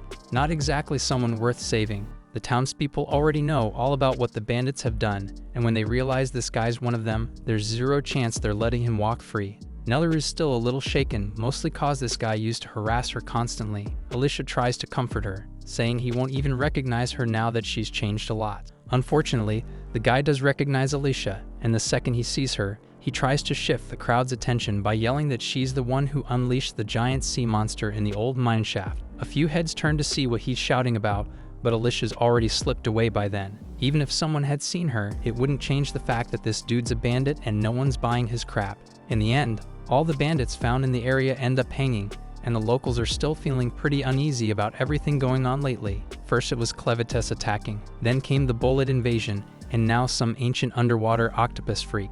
At this point, people are joking that next it'll be mutant hornets or ice-breathing worms. But no matter what madness shows up next, one thing's clear. They've made up their minds to stand strong and protect their town from whatever comes. At the same time, Alicia and Nelaru are trying to find somewhere to stay, but things aren't exactly easy since the whole town's basically on lockdown. But then they find an inn, but right before they step into it, Alicia asks Nelaru not to call her a hero because she's trying to keep a low profile for now. The second Alicia pushes open the door, she's greeted by two bulky guys flanking the entrance, and they don't waste a second accusing her of being one of the bandits. Alicia freezes for a second, not sure how to handle it, but then their mom steps in and tells them to stop messing with the guests. Phil tries to justify it by pointing out that Alicia has an eye patch and a sword, which makes her look sketchy. Still, with how crazy things have been lately, walking around armed isn't exactly unusual. What is weird though is someone walking around with a baby from Haydn, so Carrie turns to Alicia and asks what's up with that. Alicia quickly says that she and Nelaru are guards assigned to a high-profile figure, and right now, their job is to protect the baby no matter what. That sounds good enough for Carrie, and she can tell there's more to the story, but she's not about to get involved in her guest's personal business. She just asks what they need, and Alicia replies that they're looking for a room for two, preferably something cozy enough for a baby. Carrie lets her know it's 2 silver coins per night, so Alicia pays for 2 nights up front, and Carrie points them to the first room on the left. She then tells her sons to help carry the guests' things, so Pete walks over to Nelaru and offers to carry the bags for her. Nelaru tells him she can handle it just fine, but Pete insists, so she hands over the luggage, and the moment he grabs it, he immediately regrets it because his bags are way heavier than he expected. Still, Pete and Phil manage to drag everything upstairs, and once they get inside, Alicia looks satisfied with the room. Carrie says if they need anything, they can come find her downstairs, then heads off. After she leaves, Nelaru suggests they put Luna down so he can get some rest. But what they don't realize is that one of Maynard's spy bugs has locked onto Luna's location. And now that he knows exactly where the Haydnite prince is hiding, he's unleashing his entire swarm to track him down.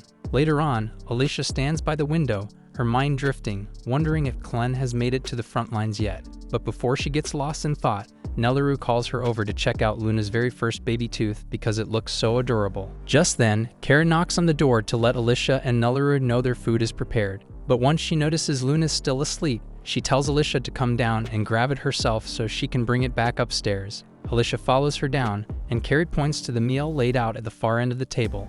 Alicia heads over to pick it up, but on her way, she catches bits of conversation from the people sitting around the bar. They're blaming everything on the heroes. If those so-called saviors hadn't gone and picked a fight with one of the Beast Lords, Clevatess never would have flattened Haydn, and the Bolaids probably wouldn't have kicked off this whole war. Right now, folks see the heroes as a curse more than anything else, and honestly, they've got every reason to be pissed. Instead of saving anyone, those heroes just made things worse.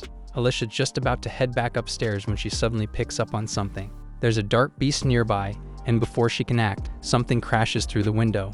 It hits the floor right beside Pete, and at first glance, he thinks it's just some ball. He reaches for it, but Alicia shouts at him not to touch it. But it's too late, and the thing swells in size and slams Pete up into the ceiling, revealing itself as a massive centipede. Right then, Maynard steps into the inn. He tells everyone this isn't just some random bug. It's a creature straight out of the dark beast forest, the kind that ranks up there with serious dark beasts in terms of strength. One guy doesn't even wait for Maynard to finish talking. He didn't come here to deal with monsters, so he dives straight out the window to make a run for it. Normally, that would have been the smart move ever, but Maynard already had a whole swarm of creatures lying in wait outside, and the poor guy gets eaten before he even hits the ground. This was all part of Maynard's setup. He made sure no one could leave the town until he completes what he came for. And just to make things crystal clear, he introduces himself as the top mage under General Drell's command. People inside are freaking out because no one expected Drell's forces to make a move on their village, but Maynard clears that up real quick.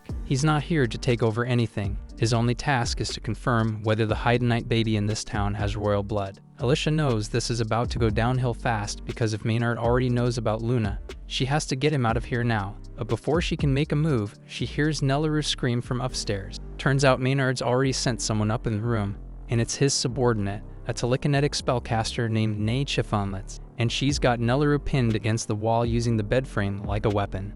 Nellaroo can't figure out how Nay managed to get in through a second-floor window, so Nay calmly explains she climbed up using her axe. Her ability lets her push and pull anything made of iron, so she gripped the axe's haft, and with practiced precision, hurled it upward to haul herself along. She doesn't fully understand the finer mechanics, but she's heard of a massive, eerie, shadow-black turtle monster with an iron shell that any metal weapon striking it will stick there permanently. With her skill now explained, Nay returns to the matter at hand, pulling a pill from her pouch and stepping toward the baby. Nellaroo then asks what the hell she's doing, and Nay, almost matter-of-fact, says she's only giving Luna a dose that will evaluate his magic potential. If the baby can channel magic, then his eyes will shift color and he'll be perfectly fine. But if he can't, he will cough up blood and die. After learning Luna could die, Nellaroo screams and begs Nay to stop, and when Alicia hears Nellaroo's cries, she dashes toward the room to help, but before she could reach it, Maynard commands his centipede to smash her into the wall. He isn't sure who Alicia is, but he won't let her jeopardize the plan, so he's going to kill her, coldly resolved.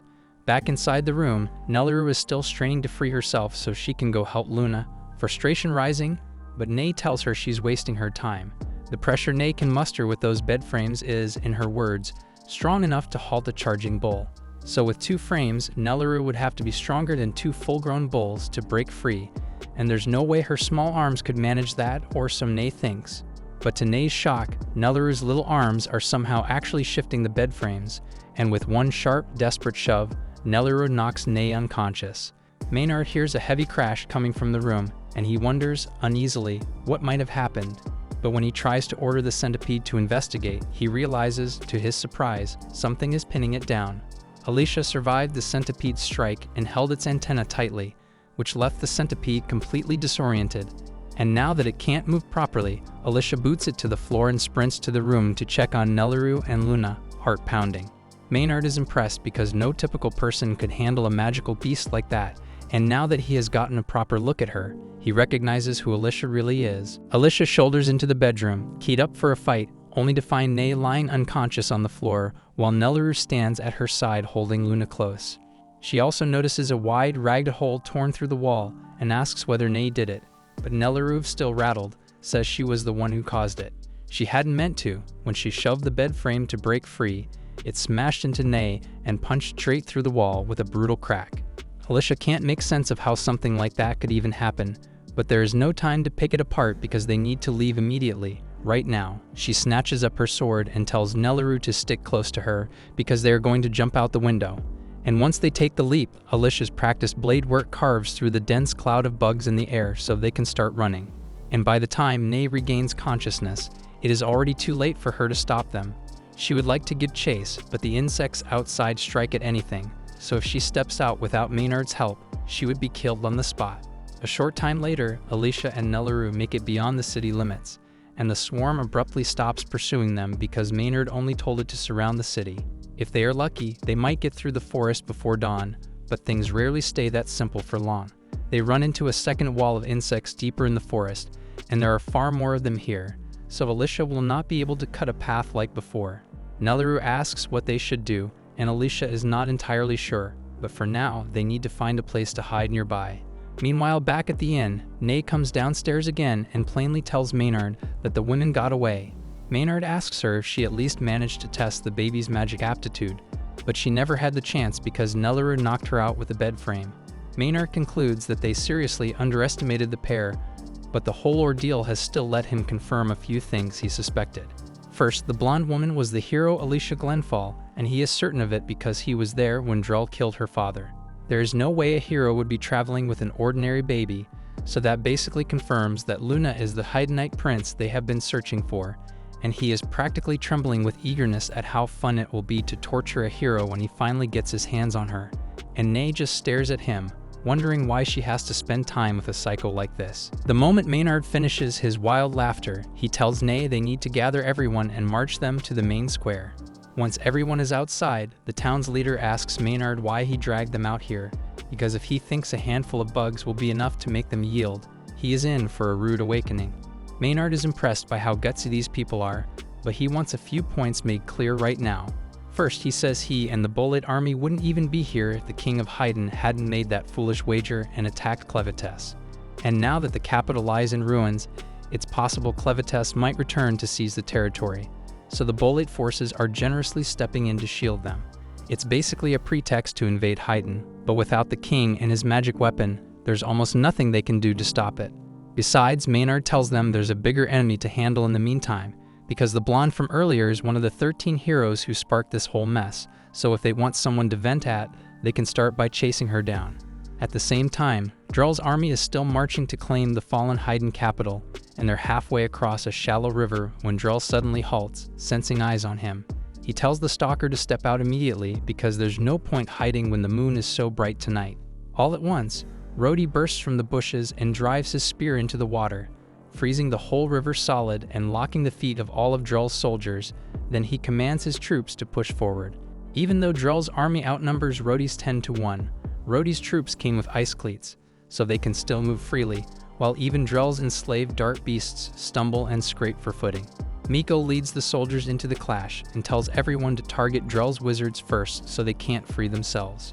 Drull knows the Frost Spear's capabilities, but even at full output, it shouldn't have been able to freeze the entire river in one sweep.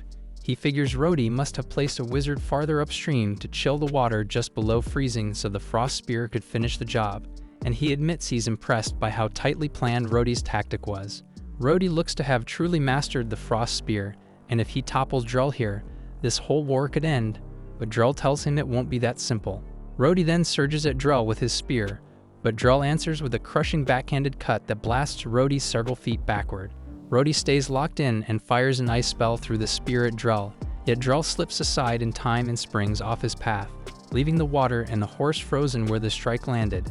They close again and trade blows, and once more Drull finds himself grudgingly impressed by Rhodey's skill. A regalia might lend power, but it takes real strength to pull out its full potential like this. Even so, he says it still isn't enough to break the world's shackles. He then floods the field with power and has his sword call a dragon's claw into the air. Rhodey is stunned because regalia aren't supposed to manifest solid things, but the claw is absolutely real, and it swats him clear across the river. Mikkel and the rest of the soldiers see him in trouble, so they wheel around to support him. And at the same time, Drull explains that by fusing his blade with magic, he has turned it into something far beyond a normal sword. Right then, Drull notices some of Rhodey's men rushing toward him, so he pivots and erases them with the dragon claw, taking his own troops in the same sweep. Rhodey can't believe Drull would kill his soldiers so casually, but Drull says anyone weak enough to die to a blow like that doesn't deserve to see the world beyond their borders. Rhodey has no idea what Drull keeps going on about, since he's been talking about borders and shackles for a while. So Drull explains that his aim is to crush the legend of the heroes.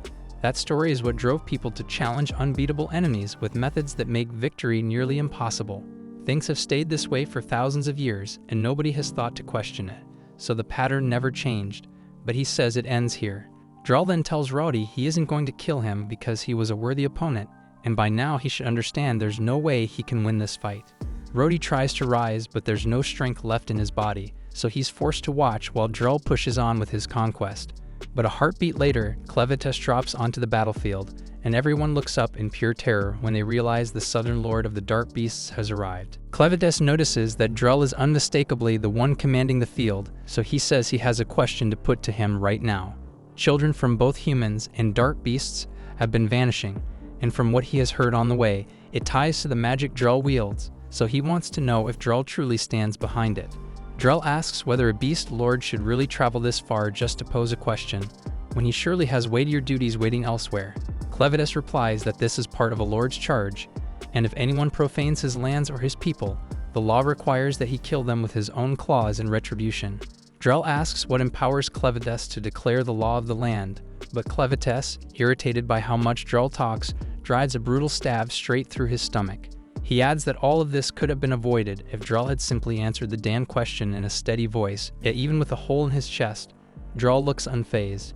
He says he already knew Clevatess would come to kill him, and he knew there was no way he could win in a head-on fight, so he prepared in advance. A third eye opens on Drell's forehead as he prepares to invoke his ultimate spell, Dark Ichor Prison. This blindsides Clevatess, since he had no idea humans could use Dark Ichor, and in the next instant Drell's body detonates all at once, splashing him with hot blood. When the blast clears, the only things left are Drell's sword and a massive sphere of what used to be Drell surrounding Clevatess like a prison shell. However, if you thought Drell was deceased, you'd be mistaken, because before he blew himself up, he shifted his consciousness into the sword. So he no longer has a human body, and he exists entirely as the magic bound to that blade, with no flesh or heartbeat. He went to great lengths to sacrifice his body for this Dark Ichor prison, and he is certain that even someone as powerful as Clevatess would not break out of it easily, not anytime soon. Clevatess seems to have been rendered unconscious by the prison, so he remains unmoving inside, and Drell plans to leave him there until he eventually dies. Rhodey watches in astonishment and cold dread because he cannot believe that Drell truly managed to defeat Clevatess so quickly when the 13 heroes failed to do so. If he is capable of that, then Haydn stands no chance against his might, and Drell, more determined than ever to press his task, orders all his remaining soldiers to prepare to move without pause. At the same time, deep in the forest, Alicia and Nellaroo are still slipping through the trees trying to get away from Maynard when Alicia suddenly senses that something is wrong beneath the heavy branches. However, she has no idea what caused the strange feeling, an odd prickle at the back of her neck, and there is no way for her to contact Clevatess from here, so she tells Nellaroo they need to keep going. All the while, a knot of furious townsfolk whipped up by Maynard's orders fanned through the trees, slowly hunting them by torchlight. Soon after, the villagers corner Alicia and Nellaroo inside a rundown cabin. Out front, Phil leads the furious mob, waving torches high as they bellow for Alicia to come out, insisting they know she's hiding within, so there's no point in staying concealed. And inside, Alicia and Nellaroo crouch low in the shadows, unsure what their next move should be. Phil keeps bellowing, pinning every misfortune that hit their town on her. Speaking for the lot of them, he declares they'd always despised the so-called heroes, since heroes never really do real work. All they ever do is put down a dark beast once in a while, and people act like it's some miracle. Nellaroo tries to buoy Alicia, pointing out she's different because she saved both her and Luna's lives. But Alicia only tells her to move away from the window, stressing the top priority right now is keeping her and Luna out of harm's way. Alicia admits she half expected something like this, especially after they couldn't get out of town. What she didn't see coming was the townsfolk tracking them down this fast. She thinks about running, since Maynard still hasn't caught up yet, but realizes it won't help, because there's no damn place left to hide. Phil runs out of patience and lifts his firebrand, ready to pitch it at the shack. Before he can follow through, his brother grabs his arm because their mother and father have just arrived, both of them furious. Their father Mark lays into them, reminding them their forefathers built this water wheel over 200 years ago, and he won't let them burn it. Phil snaps back, but Mark cuffs him on the head and tells him to shut up, saying he shouldn't swallow whatever two outsiders told him.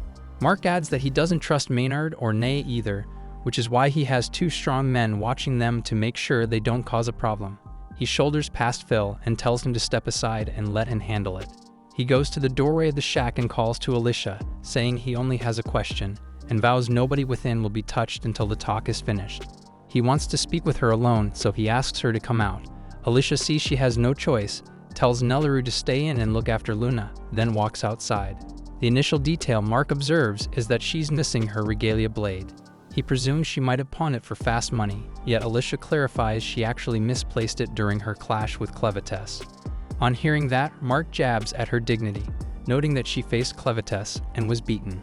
Alicia exhales and acknowledges that Clevatess utterly overpowered them. She says she'd get it if everyone resented her for a failure like this, and as she starts to apologize, Mark cuts her off. He tells her that isn't the issue. Still, if she had hawked her regalia and bolted, he absolutely would have taken her life.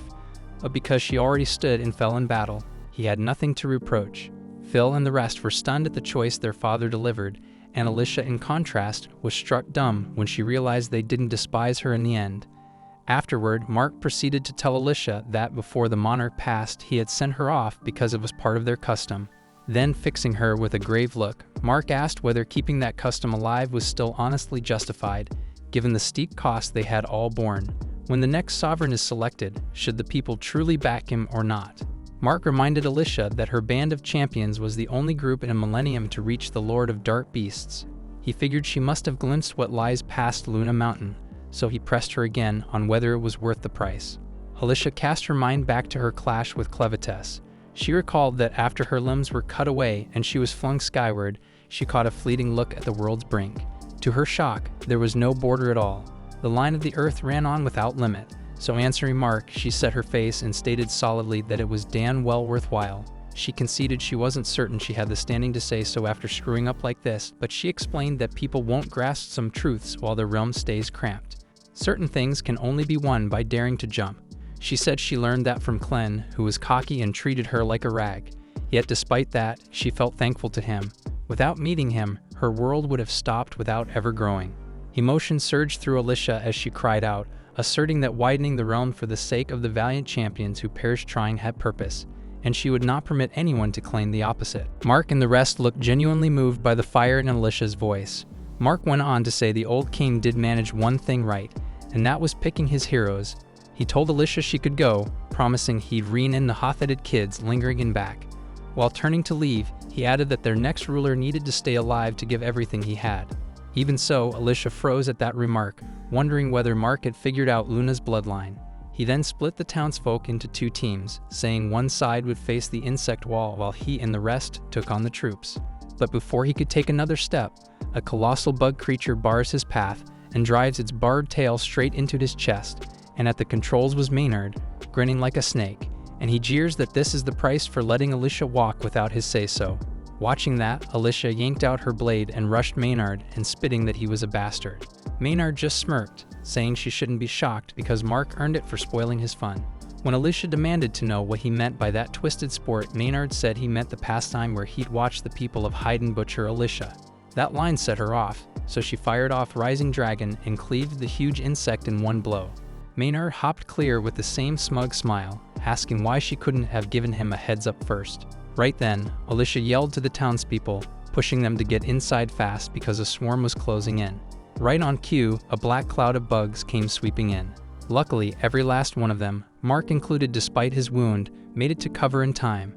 But as the door swung shut, Nelleru looked through the window and spotted Alicia still out there. Burning every bit of strength, she had to hold the bugs back by herself. Luckily, she tore through the first wave, and even Maynard had to be impressed. Yet he said this was exactly what he figured from a hero like her, standing solo and swinging no matter the chances. And the only question left was how long she could keep that up. At once, Alicia crumpled onto the dirt in agony, and right then, Maynard offhandedly noted he had neglected to mention a detail. The insects had been venomous the entire time. He explained that if the large ones pull your focus, the tiny ones dose you before you even realize. Maynard added he could not direct every critter around, from bees overhead to ants underfoot, but the most fearsome of the lot was a special spider breed whose toxin can break human blood down at its core. Alicia abruptly sensed a crawl along her nape, but before she could smack it with her palm, the arachnid sank its fangs into her. Maynard said its venom was so damn potent it could liquefy small life from the inside out. As Alicia fought for breath, Maynard started laying out the reason he despised heroes so much. Ironically, he confessed he once adored them, yet as a kid he learned these supposed heroes never showed when he truly needed them. And when he lost everything, the neighbor next door helped more than any so-called champion. That was when he decided heroes were just people wrapped in sweet-sounding labels. In his eyes, they could not shield anyone, and he jeered that the only ones able to guard anything were himself and General Drill. After that, Maynard unleashed another surge of insects at Alicia. While she beat them back, she grasped it would only deteriorate because Maynard's toxins even countered dark ichor. As she kept going, she suddenly glanced down and saw Clevatess sitting placidly within her chest. He offered little, only reminding her to wrap this up here because a larger task still awaited. Alicia swiftly tucked him beneath her dress so Maynard would not notice. At the same time, inside the cabin, a few insects had begun slipping through, and the townspeople did their best to swat them before they could cause harm. Carrie told her sons to pack the gaps in the walls so no more could come in. She then reminded everyone that keeping Luna safe was the top priority, since he stood for Hayden's future. She said all they could do now was trust Alicia to hold the swarm outside while they guarded Luna inside. Everyone agreed, saying they had all the gear they needed, and with that they started boarding the cabin with timber planks. At that moment, Alicia stood firm while Maynard strutted and kept running his mouth without end. Suddenly, a huge scorpion erupted from the soil and whipped its lethal barb at her, hitting Alicia and hurling her into the river close by. As she thrashed in the current, Clevatess slipped out of her chest and asked whether the toxin was what made her sluggish. Alicia confessed her pace lagged not just from the venom, but because her injuries would not close. Clevatess clarified that Maynard's venom interfered with dark ichor. It lacked the force to erase it outright, yet it stalled her regeneration until the taint faded, which meant her immortality was on pause. Up on the bank, Maynard stood steady and sure of himself. He jeered at Alicia for staying submerged, assuming she was too scared to come up. In the cabin at that same moment, the townsfolk wrapped up their fixes, stuffing the final gaps in the boards when a sickening noise came from overhead. With a sodden smack, an enormous larva fell out of the ceiling, making everyone gag just looking at it. Someone darted to the window and spotted more huge larvae crawling all over the grounds. They were gnawing straight through the shack's siding, and it was not only the shack. Swarms without number were already eating the surrounding forest clean. Back near the square, people heard heavy crashes rolling in from the path Maynard took. Alarmed, they rounded on Nay and demanded to know why she had not gone along. Nay answered straight, saying she stayed back because she did not want to die. She explained she would not step in Maynard's way since once he gets serious, he keeps going until nothing remains. After all, he commands every insect and is the fiercest mage in the bolate ranks. Out in the deep woods, Maynard kept baiting Alicia while she stayed in the water. He said the oversized larvae around him were rare creatures that hatch only once a century. When they come out, they chew down everything they can reach. This breed exists only on one island far to the east. Every 100 years, these grubs strip a forest to nothing, leaving it bare ground. Yet the creatures are crafty. They never eat the seeds. Instead, they lie sleeping in their eggs until those seeds grow into a fresh, thriving forest. With a cocky grin, Maynard pressed a finger to the mana gem set in his chest and bragged that his sorcery could fast-forward that natural rhythm. With power like that, he figured the shelter where the townsfolk huddled would not survive even 60 seconds. Alicia's temper snapped at his taunt. She blasted up from the stream, but as she lifted into the air, her eyes blew wide in shock. Maynard had been secretly raising extra bugs in silken pods, and at that instant those pods split open. The fresh brood poured at her with lethal intent. Alicia whipped her blade and hacked through the pack, but each cut shook loose a glittering powder from their wings that carried a different toxin. Her stamina bled away by the second, while Maynard drank in her suffering. With a single order, he sixed the colossal scorpion to smash her into the dirt, after which a tidal mass of bugs smothered her under their bodies. And that sick sight sent a freaking chill ripping through my whole damn body. Right when Alicia teetered on the edge of giving up, Clevatess stepped in. A blaze of scarlet flared under the heap, and out of it her regalia blade rose, carving straight through the mound of bugs. Maynard's eyes went saucer-wide in shock. He clocked the relic at once and barked to know where she had stashed it. Clevatess, cool as ice, told Alicia that most life on this world is water, and bugs are no exception. All she had to do was handle a swarm like she would a sphere of water. The regalia he gave her carried the edge to slice them clean, and with that he pushed her to finish the fight for good. Alicia pushed to her feet, the blade humming with force. A savage gust tore across the field as she triggered her ultimate stream splitter. With a single quick arc, she erased the whole swarm in one hit. Watching from afar, Nia gaped as every creature under Maynard vanished. Alicia leveled the weapon at Maynard and ordered him to yield. But she knew he would not give in, so she simply laid him out cold. Drained, Alicia finally crumpled. Nellie rushed in to catch her, but to her shock, Clen was already there, holding Alicia in his arms. Clen looked at them with a hard face and said the situation had shifted, which was why he had come to call them back. Alicia, still woozy, managed to ask if Clen had beaten Drell. Clen answered that he had not, because Drell was not alone. He had another Lord of Dark Beasts helping him. Meanwhile, amidst the shattered remains of the Kingdom of Haydn, evacuation efforts are in full swing. Nearly 80% of the surviving population has already been relocated to underground shelters. Despite this, Queen Tala refuses to leave, not until she finds her son. One of her top advisors attempts to persuade her, gently reminding her that she's now the only remaining figure capable of leading what little remains of their kingdom. But Tala is unwavering and declares that she could never forgive herself if she abandoned her child, no matter how dire the situation. The elder empathizes with her pain, but questions how she can be so confident that her son is even alive, especially when there hasn't been a single sign of him since the kingdom fell. Tala clarifies that she knows he survived because the Forge of Haydn is still glowing with its usual intense red light. Normally, after the king's death, the forge would go dormant until another rightful wielder appears. But its continued glow means someone of royal lineage is still alive, and the only other living heir is her son. That's why she insists their top priority must be locating him and protecting him until he's old enough to inherit the forge. If they can manage that, then Haydn still has a future. The path forward is clear, but Tala can't help but feel bitter because this entire ordeal might have been avoided if she'd been able to flee with her son like she originally intended. The elder asks her to clarify what she means, and Tala reveals that before Clevatess launched his assault, she had a vision foretelling the devastation. She had sensed that the heroes would be no match for the dark beasts, and that Clevatess would destroy the capital in revenge. But she couldn't predict the exact timing, and because of that, her window to escape closed before she could act. Right then, Tala's personal courier, Fabio, returns and announces that he brings urgent news. He reports that Drell's army, 50,000 strong, recently clashed with the forces of Estlin near the Murel River. The Estlin warriors fought with incredible courage, but they ultimately stood no chance against Drell's devastating magic. But just as the battle concluded, Clevatess suddenly appeared out of thin air and wiped out nearly half of Drell's troops in an instant.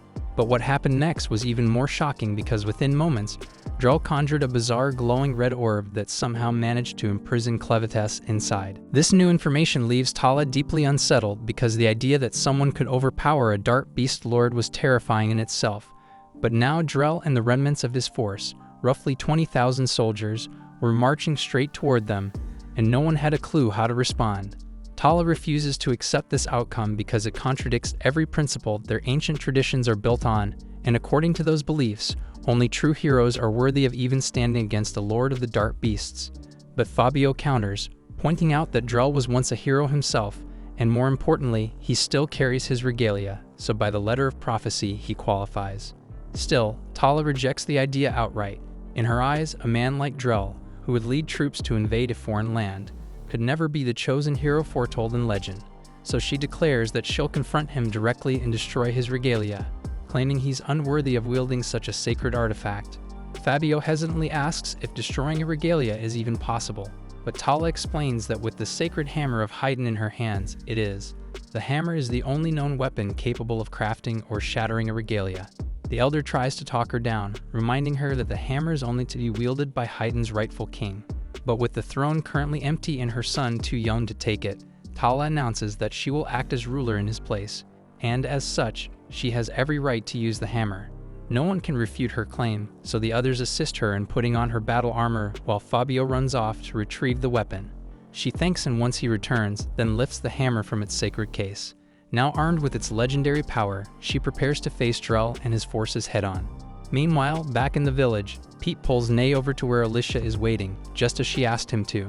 He's still buzzing with excitement from watching her demolish a swarm of insects with a single swing, so he eagerly declares that from this point on, he'll be her personal assistant for as long as she sticks around. Alicia is taken aback by how kind he's being, but since he offered, she asks if he could also bring Nelliru to her. Pete bolts off immediately to fulfill the request, and Clen smirked, congratulating her on gaining her very first lackey. Alicia groans and tells him to knock it off because she never asked for a servant, and what she really wants right now is a fresh outfit, because she's currently soaked head to toe in bug guts. At that moment, Nay finally speaks up, asking why she was even brought here. Her knees are sore, and she just wants to go home already.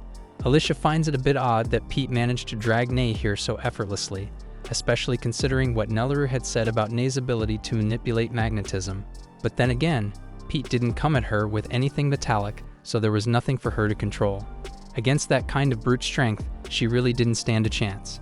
Either way, Alicia says she has a few things she wants to ask and tells Nay to spill everything she knows about Drell and how he's connected to the Dark Beast Lords. Nay looks genuinely lost and says she has no clue what the hell Alicia is talking about, so Alicia rephrases the question and asks whether Nay has ever seen Drell's dark ichor, and she explains it's basically a type of blood that moves independently on its own. Nay looks disgusted and says she's never come across anything like that, and honestly, it sounds revolting. Alicia can tell she's not faking her reaction, but Clen is certain that what they saw from Drell was dark ichor, and only Dark Beast Lords are capable of producing that substance. On his own, Drell wouldn't be a major concern, but if one of the Lords is backing him, then that changes everything, and they need to figure out what's really going on. With Clevatess standing right here, the only other Lords who could be aiding Drell are Zathir in the west, Rathwell in the east, and Vorden up north. And if one of them is bold enough to challenge Clevatess by lending support to Drell, then they're going to suffer the consequences. Speaking of Drell, Alicia turns to Clen and asks if it was really okay for him to leave his main body behind and show up in the smaller form. Clen replies that what they're seeing isn't his true form. In fact, it's better if Drell's allies assume Clevatess is still trapped because it'll give him a strategic edge when the time comes to strike. Meanwhile, Nay has been trying to cut in for a while and finally raises her voice again, asking if they're done yet, because she'd really like to leave. While she might not have any magnetic power to use without metal, she does still have her gauntlets. They're useless while they're in direct contact with her skin, but her arms are slim enough that with a bit of effort, she manages to wriggle one hand free. She flings the gauntlets upward, then loops her handbag around them to trigger her flight ability. And before Clen or Alicia can even react, she's already floating off into the sky, leaving the two of them just standing there, watching in disbelief. While soaring through the skies, Nay spots Nelleru and Luna riding in a wagon headed toward Alicia and Clen. She quickly notices that the wheels are reinforced with metal, giving her an opportunity she can't pass up. She figures Drell will definitely chew her out if she shows up empty-handed, so she swoops down and lands on top of the cart, announcing that she'll be taking the two of them back to Hitterat with her. Using her gauntlets, she knocks the twin brothers unconscious and effortlessly lifts the entire vehicle into the air, snatching both Nelleru and Luna mid-transit. But just as she thinks she's successfully pulled it off, she suddenly notices something strange. Clen is casually seated right beside her. He glances over and tells her to speed things up. They're on a tight schedule and can't waste a second. That's when Alicia leans in, pressing her blade against Nay's neck, calmly explaining that this whole cart setup was a trap from the start. The plan all along was to corner Nay and force her to fly them to Hitterat, so this turn of events works out perfectly for them. Alicia also points out that her weapon is forged from pure Haiden steel, which Nay can't manipulate with her magnetism. Realizing she's cornered, Nay wisely gives in and agrees to transport them without resistance. Back on the ground, the two brothers wake up and are relieved to see that Alicia and Clen managed to board the cart safely. They wave them off enthusiastically, shouting that Alicia is always welcome to return anytime. The townsfolk follow suit, calling out their farewells as the cart glides overhead. Alicia feels proud knowing she left a good impression. It gives her the sense that maybe, just maybe, she's starting to feel like a real hero. Clen ribs her again, making fun of the overly satisfied look on her face. Alicia fires back, saying she's earned at least a little pride after helping save the town. But Clen reminds her she only pulled it off because of his assistance. Nelleru's still trying to piece everything together, says that regardless of how it happened, Alicia's actions were undeniably heroic. She also confesses that she was stunned to learn Luna was actually the Prince of Haiden. She awkwardly asks if it's really okay for someone like her to be holding royalty in her arms, since commoners usually aren't even allowed to touch someone of noble blood. But Clen brushes it off, calling that rule ridiculous. He explains that Nelleru has played a vital role in keeping Luna alive, and on top of that, her strength now surpasses that of most regular humans by a wide margin. So if anyone ever tries to belittle her again, she should feel free to flatten them. Alicia immediately jumps in to clarify that Nelleru absolutely should not be going around flattening people. But Clen shrugs and says that's always been his go-to method for dealing with haters, so as far as he's concerned, there's no issue. Before long, the group reaches the mountain range, and just beyond it lies the capital city of Hitterat. Clen turns to Alicia and asks if she's truly prepared for battle. and he warns her that he can't risk being seen, so he won't be able to step in and fight alongside her. On top of that, he can't allow Drell to discover the presence of dark ichor in her system, meaning her ability to heal herself will be severely restricted. Even so, Alicia insists that she's more than ready to face him and settle the score for her father's sake. Nay then guides the flying cart over the mountains, and the moment Hideret comes into view, it's clear the city is already under siege, so Drell has to be close. Alicia scans the skyline and spots him standing atop one of the castle's towering walls. Without hesitation, she seizes Nay's arm and forces her to steer the cart directly toward him. Up on the castle walls, Princess Tala and a squad of enchanted blade-wielding knights gather to confront Drell head-on. Tala rallies her soldiers, assuring them that their weapons are nearly on par with the power of Drell's regalia. If anyone stands a chance, it's them. But judging by the look of things, you can already guess these guys are about to become battlefield decorations in no time. They charge in and attempt to flank Drell, launching their coordinated assault. But Drell doesn't flinch. Instead, he simply mutters that they're annoying. At that moment, the knights realize they're doomed, but bound by duty and loyalty to Haydn, they press forward into certain death, hoping to buy enough time for the archers to get a clean shot. The archers take aim with perfect positioning, but they still manage to botch the attack, because in the blink of an eye, Drell morphs his body into the shape of a blade and vanishes from view. Tala and the knights froze in disbelief, questioning their sanity. Did he just transform into a sword mid-fight, and if so, what the hell does that even mean? But with no time to figure it out, the shield bearers moved in to form a protective barrier, but they're instantly blown back by a massive force. And within moments, Drell is already clutching Tala by the throat.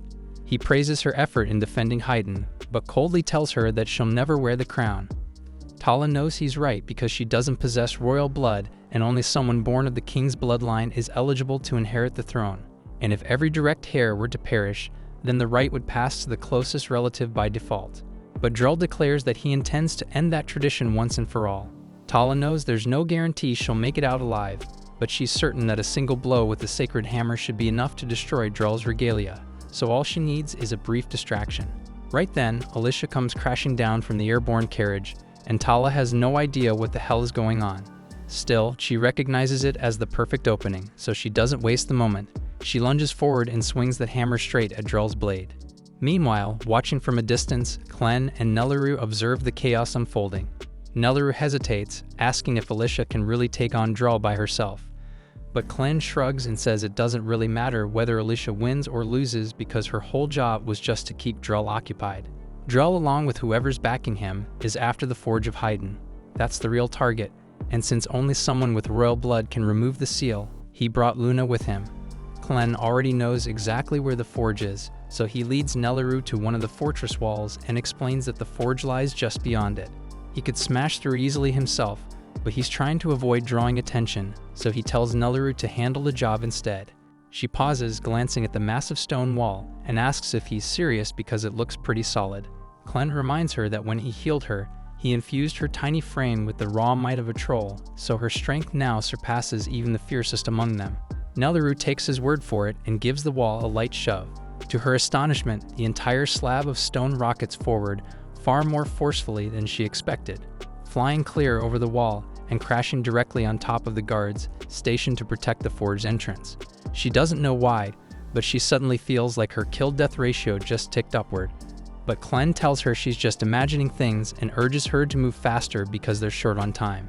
Down near the forge's sealed doorway, Fabio and a handful of soldiers manage to survive Nelleru's accidental strike. But before they can process what just happened, Clen uses his powers to pull them into the shadows. Once at the forge seal, he gently places Luna's hand against it, triggering the mechanism needed to unlock the ancient entrance. Elsewhere, Gark descends from above to inspect the strange bubbles keeping Clevatess confined. It doesn't sit right with him that someone as powerful as Clevatess is trapped in something he can shatter without breaking a sweat. Curious, Gart fires off a heady kick at the barrier, hoping to pop it open. But the moment his foot hits, it's clear that this thing is absurdly tough, so Gart quickly realizes he's nowhere near strong enough to break it. Right then, Rhodey steps out from around the corner and presents himself. He saw Gart descend from the sky and figures that ability must be magical, so he's here to ask for a favor. He explains that he needs Gart to carry him over to Haydn's capital, because Drell and his forces have almost certainly launched their assault by now, and Rhodey believes he's the only one who can stop them. Gart was about to brush him off, but he'd been observing the battle earlier, and he definitely remembers watching Rhodey getting his ass handed to him by Drell, so he can't figure out why this guy would be eager for a rematch. Rhodey understands that his odds are terrible, but someone has to stop Drell before he reaches the Forge of Haydn, because if Drell takes control of that artifact and channels his magic through it, an unstoppable disaster is going to sweep across the land.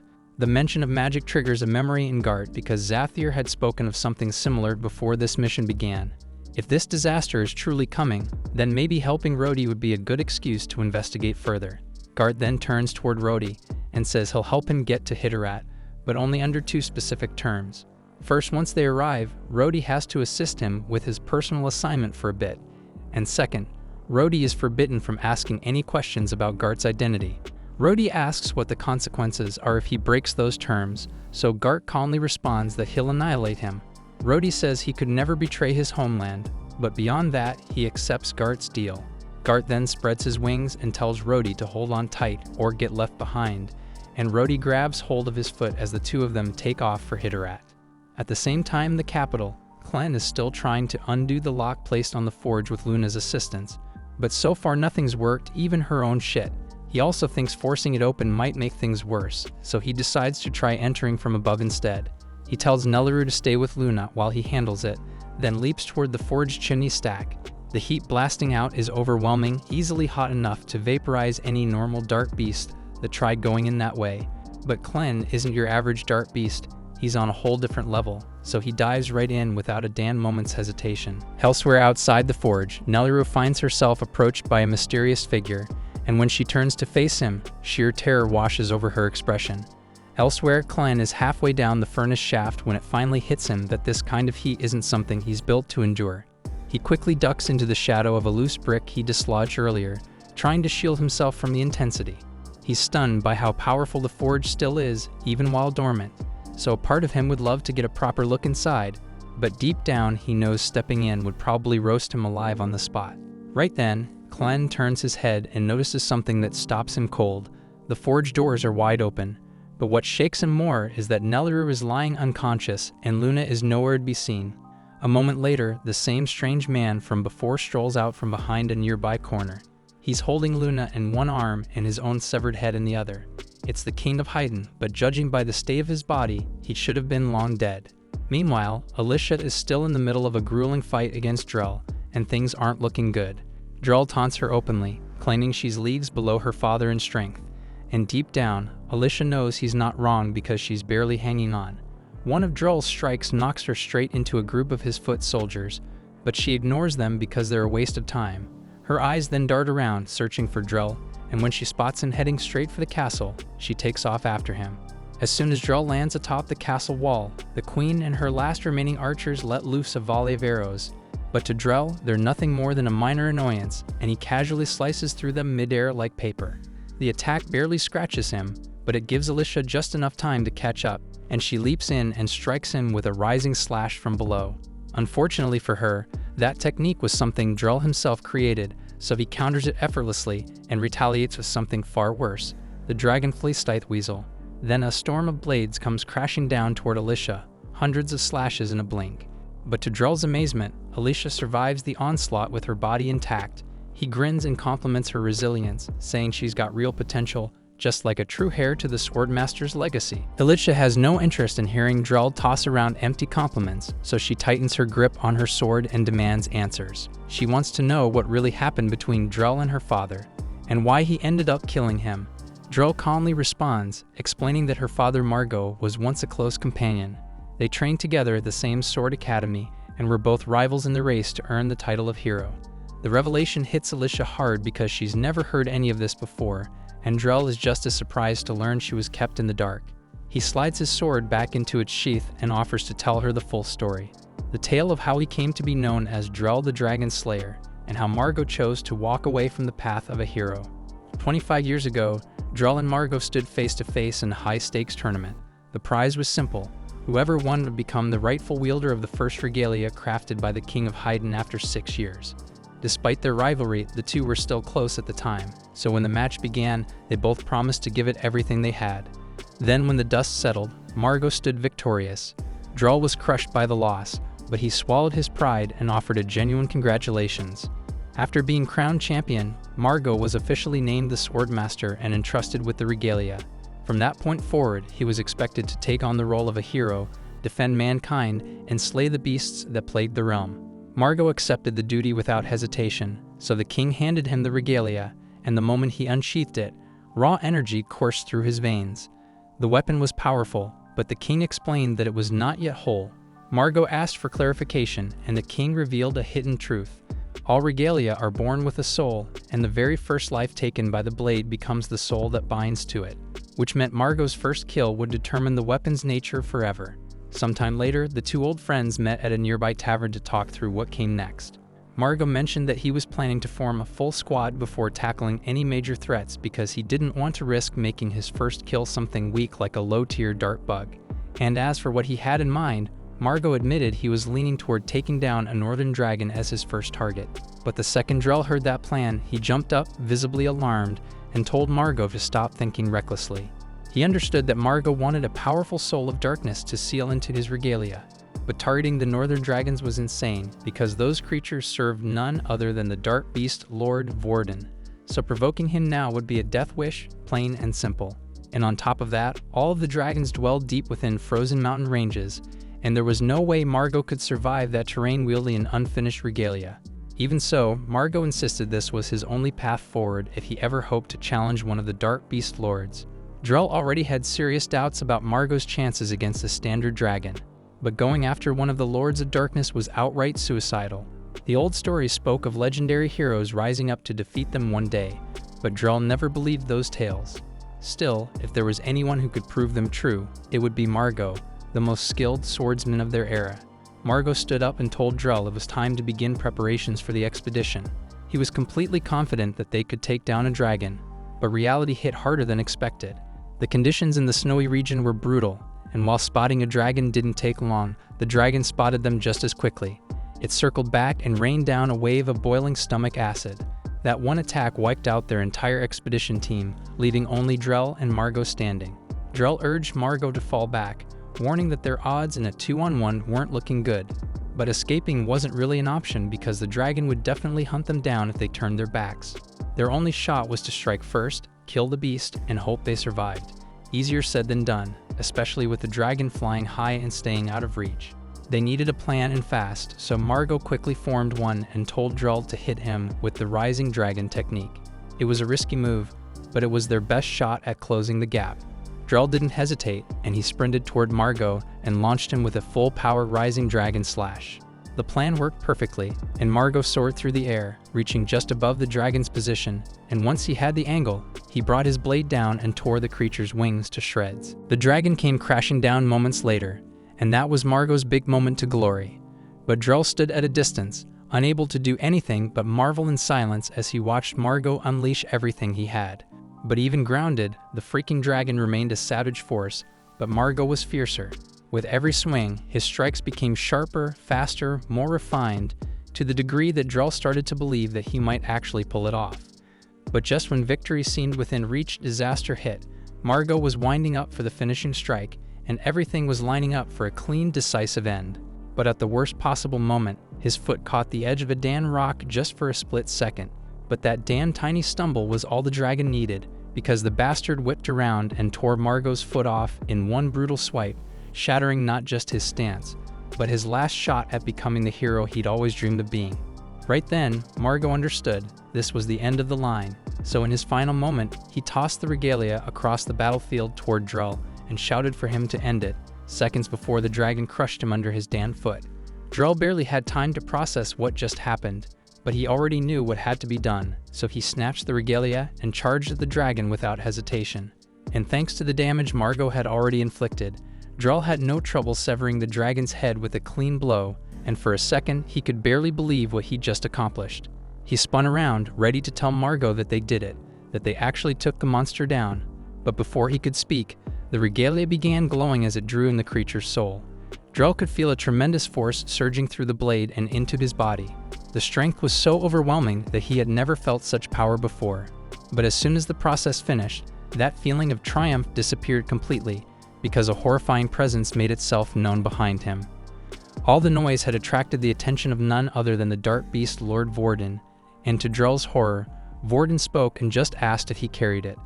But the next thing Drell remembered was waking up alone, lying in a pool of his own blood. But somehow, despite everything, his body was still intact. After that shit, Drell was able to bring Margot and one remaining survivor back to the city, and from that point on, Margot stepped down from his role as a hero and spent the rest of his days in quiet retirement, until the day Drell ended his life. But even after rising to fame as the Dragon Slayer and earning the status of a hero himself, Drell's belief in the hero myth never solidified. He remains convinced that the legends are nothing but fabrication, and that the royal family is hiding the most critical truths behind them. The queen has no idea what the hell Drell is going on about, but she knows there's nothing she could say now that would change his mind. Alicia then asks him if he believes that the true secret hidden from the records is magic itself, and Drell affirms it. He says that's what the voices in his head have been whispering to him ever since he faced Vorden. And now he knows exactly what has to be done. Drell then casts a necromancy spell, summoning a massive undead dragon made entirely of bones, and with that damn beast, he smacks Alicia off the wall and takes off into the sky, riding its spine straight toward the forge. At the same time, on the ground below, we see that Alicia survives the impact, but her arm and leg are badly damaged, so she uses Dark Ichor to repair them, and she still can't endure that damn pain. She then reaches out to Clen through their mental link, trying to warn him that Drell is heading straight for the forge, but Clen cuts her off and tells her to shut the hell up, because something unusual is unfolding right in front of him, and we see that the headless king of Haydn is preparing to toss his own grandson into the damn forge and turn him into a Crespi. Alicia quickly presses Clen to clarify what the hell he said, but before he can answer, Queen Tala approaches. She greets Alicia warmly, expressing genuine surprise at her survival because she had believed Alicia had fallen during a previous mission involving Clevatess. She then gently asks if any of the other heroes made it back, and Alicia, with a heavy heart, informs her that she was the only one who survived. Tala is grieved by the news, yet she's still relieved that Alicia stands before her. With Hitterets so weakened, their forces can only try to delay Drell's advance, but not a single soldier has the strength to stand against Drell or the terrifying sorcery he wields. Their last hope lies with Alicia and her regalia, so Tala appeals to her to fight Drell for the kingdom's sake. Alicia swears to give everything she has to stop him, but says there's something even more urgent she must reveal. She tells Tala that her son is alive, and that he's right here in Haydn. Tala freezes in disbelief, since until now there had been no sign or clue about her child's fate. But Alicia insists that Luna must be her son, pointing out the unmistakable signs of royal blood. Tala is overwhelmed with happiness to hear her son still lives, and she begs Alicia to take her to him. Alicia, however, cautions her that the danger is far too great, and she cannot predict what threats lie ahead. She swears she will bring Luna back so Tala can reunite with him, but that answer doesn't satisfy her. Tala may rule as queen, but above all she is Luna's mom, and if her child's life is in jeopardy, she refuses to wait passively. So Alicia understands her feelings completely and agrees to take her along. Meanwhile, within the forge, the headless body of the king prepares to offer a sacrifice. Clen watches silently at first, curious about the outcome, but when he realizes Luna is about to be cast into the flames, he seizes the king's arm to stop him. He demands to know if this is how a freaking grandfather should treat his grandson, but the king confesses he knows how twisted this is. He admits he doesn't want to go through with it, but his body is no longer his own, and the will of the forge directs his every move, and throwing Luna inside is part of the ritual that will shape him into the next king.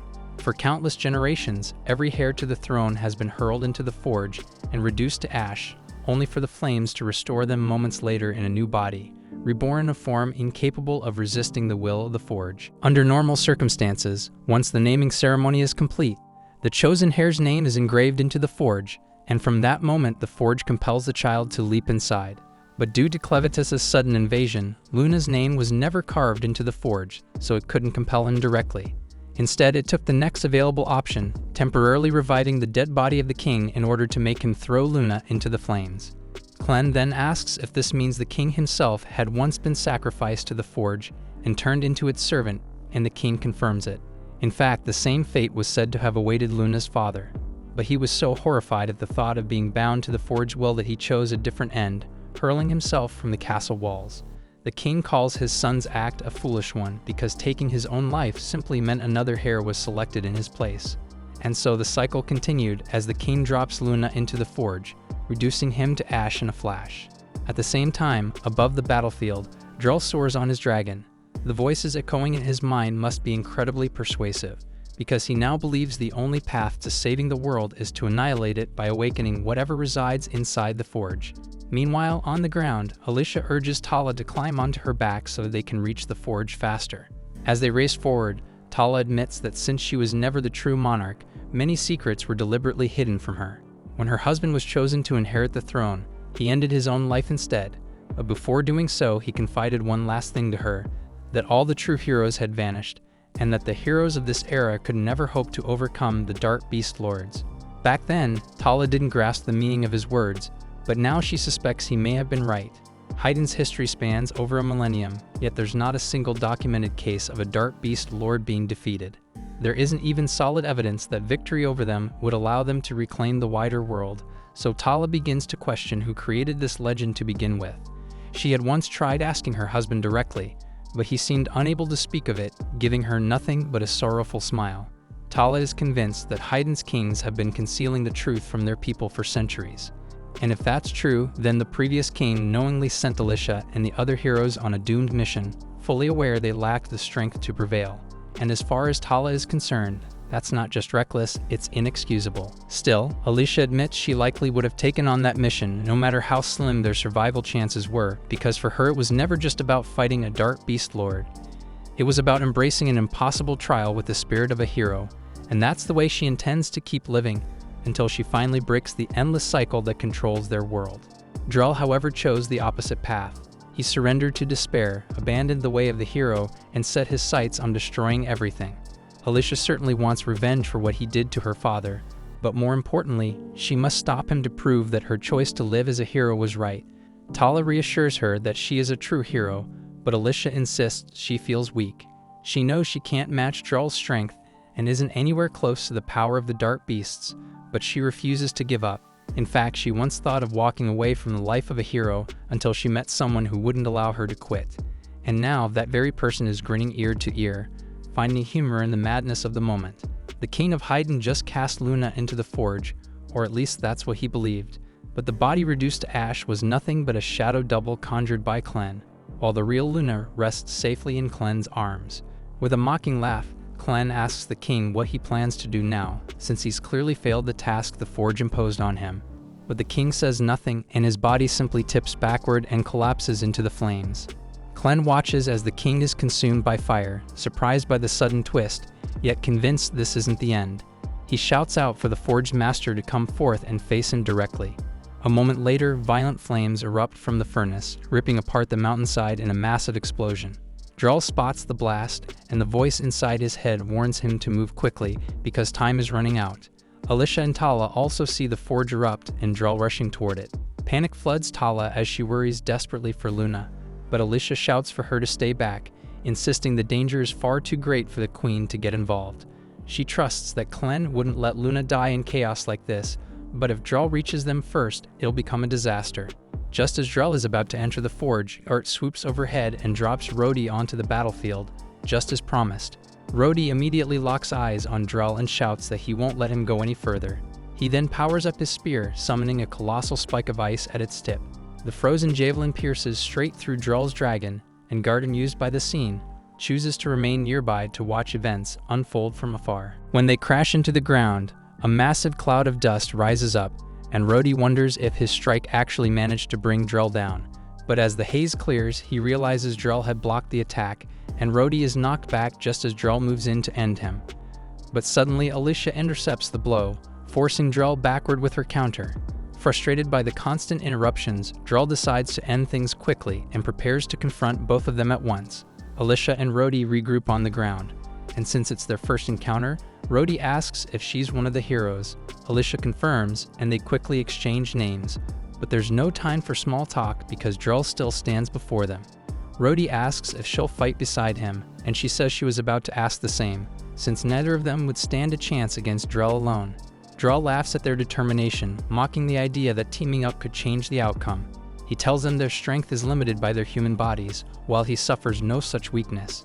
Then in a flash, Drell appears behind them and unleashes a slash so devastating that both Alicia and Rhodey are sent flying. He follows up with another strike, blasting them into the air, and while they're reeling, he ascends and drives his blade into Alicia's chest. Rhodey tries to ambush him while he's focused on her, but Drell anticipates the move, catching him by the wrist before slamming both him and Alicia back down to the ground. Hovering above them, Drell takes a moment to sneer down, relishing the humiliation, before descending to deliver the final blow. They need a strategy fast, so Alicia tells Rhodey to launch his ice javelin again. Rhodey doesn't see the point but chooses to trust her, aiming his spear skyward and summoning another massive spike of ice. As expected, Drell dodges with ease and scoffs at the simplicity of the move, offended that Rhodey would even try such a predictable attack. But when he glances back, Alicia has vanished. She had leaped onto the ice spear, using it as a platform to maneuver behind him, cutting off his escape. At that moment, Rhodey summons the last of his strength to freeze Drell's legs in place, creating the perfect opening for Alicia to drop down from above and cleave him clean in two. But to her frustration, it barely slows him down because Drell's true essence now resides inside his blade. The blade then whirls through the air and darts straight toward Alicia, severing her arm and slamming her hard into the dirt. Rhodey rushes forward to catch her, and when he looks up, he sees Drell's body knitting itself back together from the swirling mass of dark ichor. Drell informs them that their persistence is admirable, but insists it's all meaningless because people like them could never embody what it means to be true heroes. He points out that the very fact that humans need implanted magic stones just to wield sorcery proves their weakness. And to him, everyone on this continent, both humans and dark beasts, are nothing more than pawns in the endless game once played by the true humans who ruled the world ages ago. Drell claims the cycle will continue forever unless someone ends it, and that's why he intends to incinerate every trace of this ridiculous legend of heroes, so the world can be remade from scratch. Until that day comes, he declares he'll commit whatever atrocities are necessary. Through his link with Alicia, Clenn hears Drell's words and finally grasps both his goal and, by extension, the will of his master Vorden. Clenn himself has never encountered these so-called true humans, which makes him believe they must have vanished long before he ever rose to the rank of Dark Beast Lord. That realization leads him to conclude that the mysterious book in front of him must be one of the last surviving relics tied to their legend. The moment the book manifested, the forge itself vanished, making Clenn realize it was nothing more than a tome that had been manipulating Heiden's monarchs into sacrificing themselves. Worse, it had the power to reanimate them as puppets to further its designs. Clenn begins to question if every event that's unfolded, including the king's suicides, Alicia and the other heroes invading the southern beast forest, the wars waged by the human kingdom, even his own obsession with eradicating mankind, was orchestrated by this book's influence, all to lead him here. Clenn bursts into laughter at the sheer absurdity of it, mocking himself for falling into such an obvious trap despite being a Dark Beast Lord. Without the memories of the former Lord, there are countless truths he never inherited. All he can assume now is that his existence was originally meant to oppose the elusive true humans Drell spoke of. If so, then everything he believed about this world was a lie, and the more he thinks about it, the more he wonders why he ever bothered with this child at all. He gently sets Luna down and walks away, no longer caring about destroying humanity or even dealing with them ever again. Clenn then let the Book of Toe fall to the floor and turned to leave the room.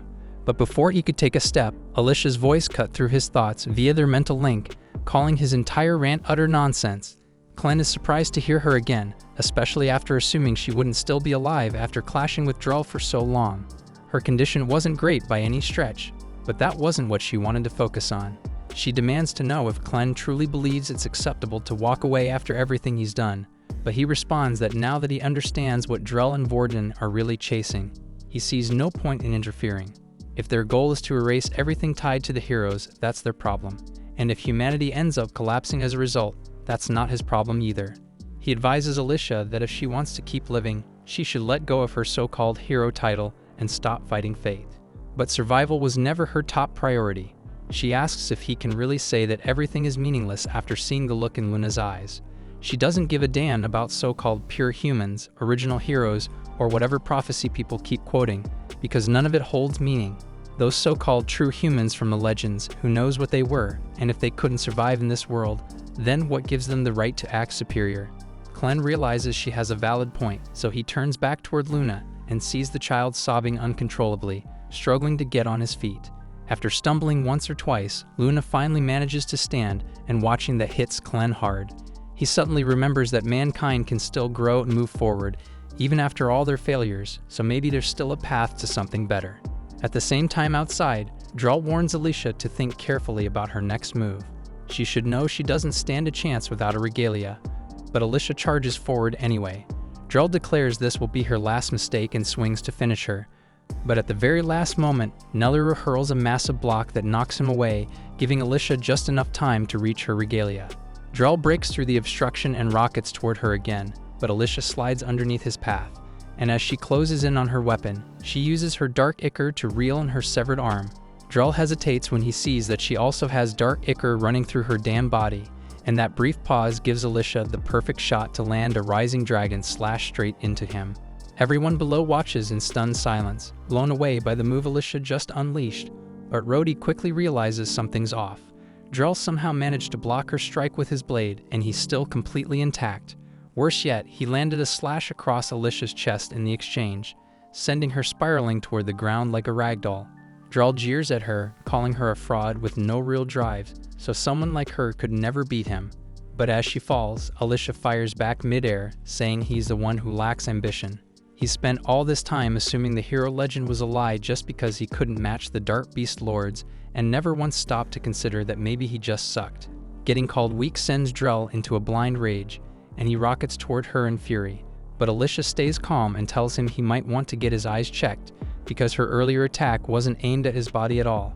Her true target was his sword. Drell doesn't listen and lifts his weapon to strike her down, but just before he can bring it down, his blade shatters right in his hands. He stares in shock, unable to process what just happened, because regalia weapons aren't supposed to break ever. Alicia says she isn't entirely sure how she pulled it off either, but each time their blades clashed, she swore she could hear faint screams coming from his sword, so she figured it had to be vulnerable. That comment jogs Tala's memory because earlier she struck Drell's sword with the hammer of Haydn. It didn't break then, but the damage must have stuck, weakening it enough for Alicia to finish the job. Alicia is still plummeting, but Nelleru manages to sprint in and catch her before impact, and while she's clearly hurting, she's still alive. Drell, on the other hand, is in serious trouble, because his body right now is nothing more than a shell made of dark ichor, and with his regalia now destroyed, it's likely that Vorden has completely lost faith in him, so whatever comes next won't be pretty. Suddenly, the ichor in Drell's body starts going berserk, and his flesh is being peeled away as the ichor rips out of him, piece by piece. So it's obvious now that Vorden has cut him loose and is reclaiming all the power he gave him, no matter the cost. Drell screams in agony, pleading with Vorden not to abandon him, and he insists he can still destroy the hero legend.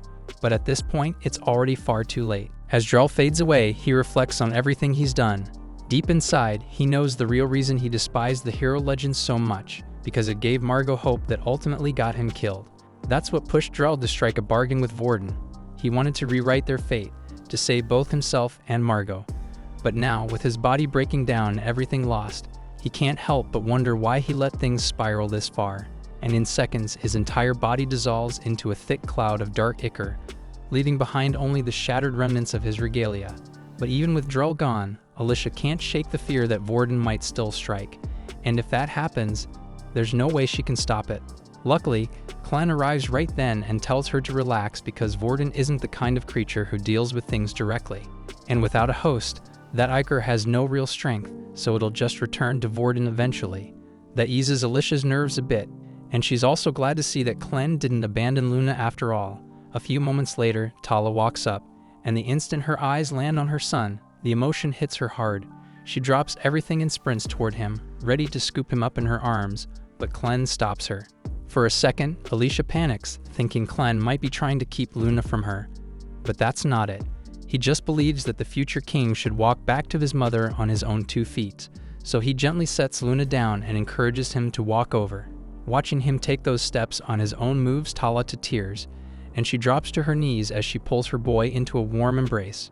The whole scene is touching mother and son reunited after so long, but Alicia can't help noticing the irony. After all, it was Clan who raised their city and took Luna away to begin with. A few minutes pass, and the adrenaline starts to wear off, so Alicia finally collapses, flat on the grass. Rhodey and Nelleru rush over, panicking at the sight, but she tells them to chill because it's nothing life-threatening. Her injuries may look bad, but she's not dying anytime soon. What she really needs is for Rhodey to head back down and let the soldiers know that Drell is gone for good. Rhodey nods, grabs Drell's broken regalia, and takes off down the slope, ready to spread the word of Drell's death and that the war is finally over. Clen stands quietly, watching as Rhodey disappears into the distance, and to his own surprise, he actually feels content with how everything ended. Still, he decides to keep the Book of Toe with him for the time being, not until he gets to the bottom of what it's really hiding. But before he can even take a breath, one of Vorden's messengers materializes behind him and coldly warns that he'll come to regret all of this, because the prophecy of Toe is about to unfold. Clen's never heard of that prophecy, and honestly, he doesn't care to. Without saying a word, he summons his shadows and tears the Avatar apart on the spot. With that, this chapter comes to a close, but their journey is far from done, because Clen still has a lot to understand about humankind. Out on the battlefield, Rhodey storms forward and shouts at the top of his lungs that Drell has been defeated, and it was the hero Alicia who struck him down, and he holds up Drell's fractured regalia to prove it. The moment Drell's troops see the evidence, the realization sets in. Their commander is really gone, and that means this war is lost. No one wants to throw their life away now, so the enemy lines begin to collapse as soldiers retreat in every direction. Rhodey, not wanting to spill more blood, calls for his allies to let them go in peace. The announcement ripples across the entire war zone.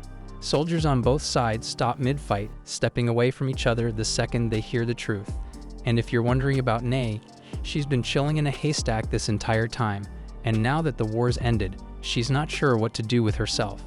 As for Gark, he saw everything from above, and now that everything's wrapped up, he turns around and flies off to deliver his report. Elsewhere, near the edge of the lake, the royal priest of Haydn has stumbled across the blood-red orb keeping Clevatess sealed. One of the guards, curious beyond reason, starts to reach for it, but the priest grabs his arm and yanks it back. He scolds the man, telling him this is not the kind of thing you poke. Whatever's inside that sphere, it's alive, and for reasons no one can understand, it's choosing to stay quiet. The priest wants to keep it that way, so he instructs his guards to keep everyone far away from it. No touching, no staring, nothing. At the same time in Haydn, we see Alicia, Clen, and Nelleru have found shelter in one of the remaining homes.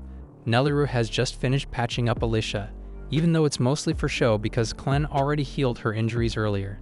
Still, if people found out she was in perfect condition right after a brutal fight, it might raise questions.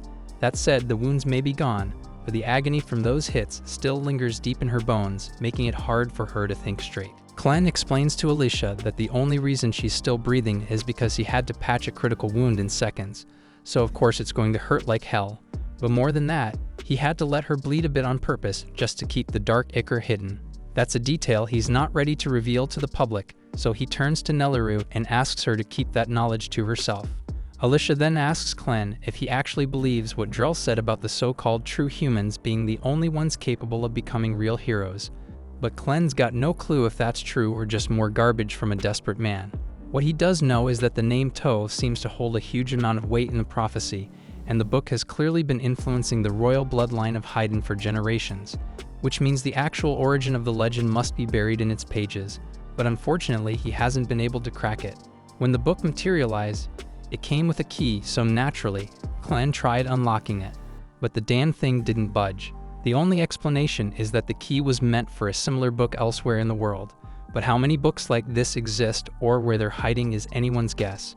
But before they can dwell on it longer, Meikle knocks on the door and says that the queen has requested their presence, so they all head over to what's left of the palace. Most of it was leveled by Clevatess, but thankfully the throne room is still standing. The queen greets them and thanks them for agreeing to see her. By now, they probably already know why she called them. First and foremost, she expresses her deepest gratitude that without their efforts, the entire kingdom of Haydn would have been reduced to rubble. But unexpectedly, Nelleru looks like she's about to have a breakdown, and she suddenly bows her head and apologizes to Queen Tala. Tala's taken aback and asks what's going on, but Clen explains it's not a big deal. Nelleru just can't shake the feeling that she wasn't worthy enough to be feeding the heir to the throne. Tala gently steps toward her and says that could not be further from the truth. In fact, she considers Nelleru to be a hero. The entire time Luna was missing, Tala was haunted by the fear that her son might be starving somewhere without her. So when she found out that Nelleru had stepped in to take care of him, she was overwhelmed with relief, and Nelleru says it means everything to hear that directly from her. After the heartfelt moment, Tala turns to the group and says that if there's anything they want, land, riches, or a noble title, they just need to name it. Alicia looks tempted, especially at the idea of getting an official title, but Clen already has something in mind. He says what he wants is to stay right here in the palace and take up the role of Luna's magical tutor. But this is where the Season 1 has ended. Thanks for watching, and I'll see you soon in the next anime. And remember to like and subscribe to the channel to make me continue.